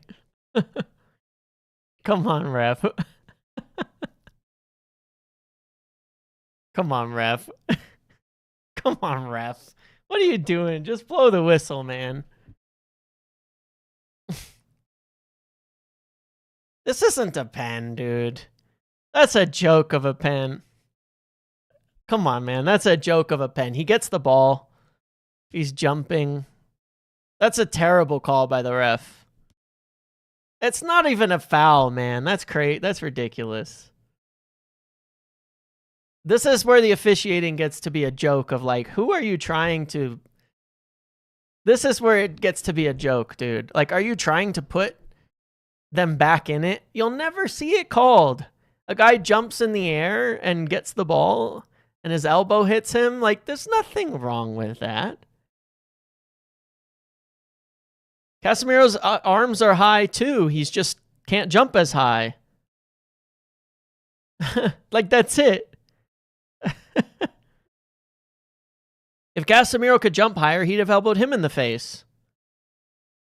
The game should already be over. This is where these refs, man, they do some weird stuff.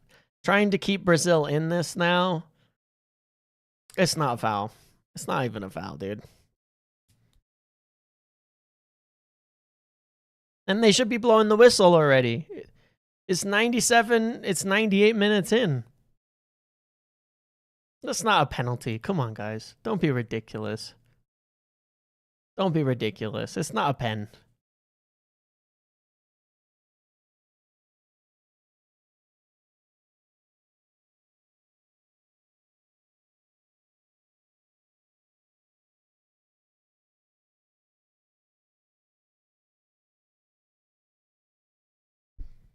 Exactly that, Liam.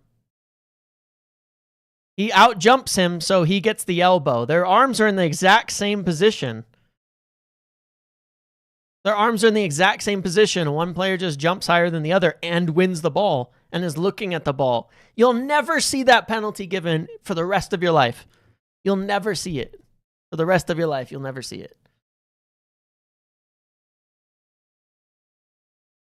The game should be over. It's not Norwegian bias. It's crazy, man. I don't like bullshit. That was bullshit.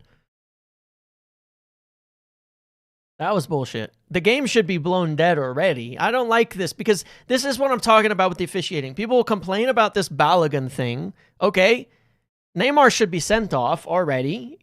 He was fighting, pushing, shoving on a yellow. They're giving... It's the same sort of superstar stuff. The game should be blown dead by now. You know? Why are they even playing a game here?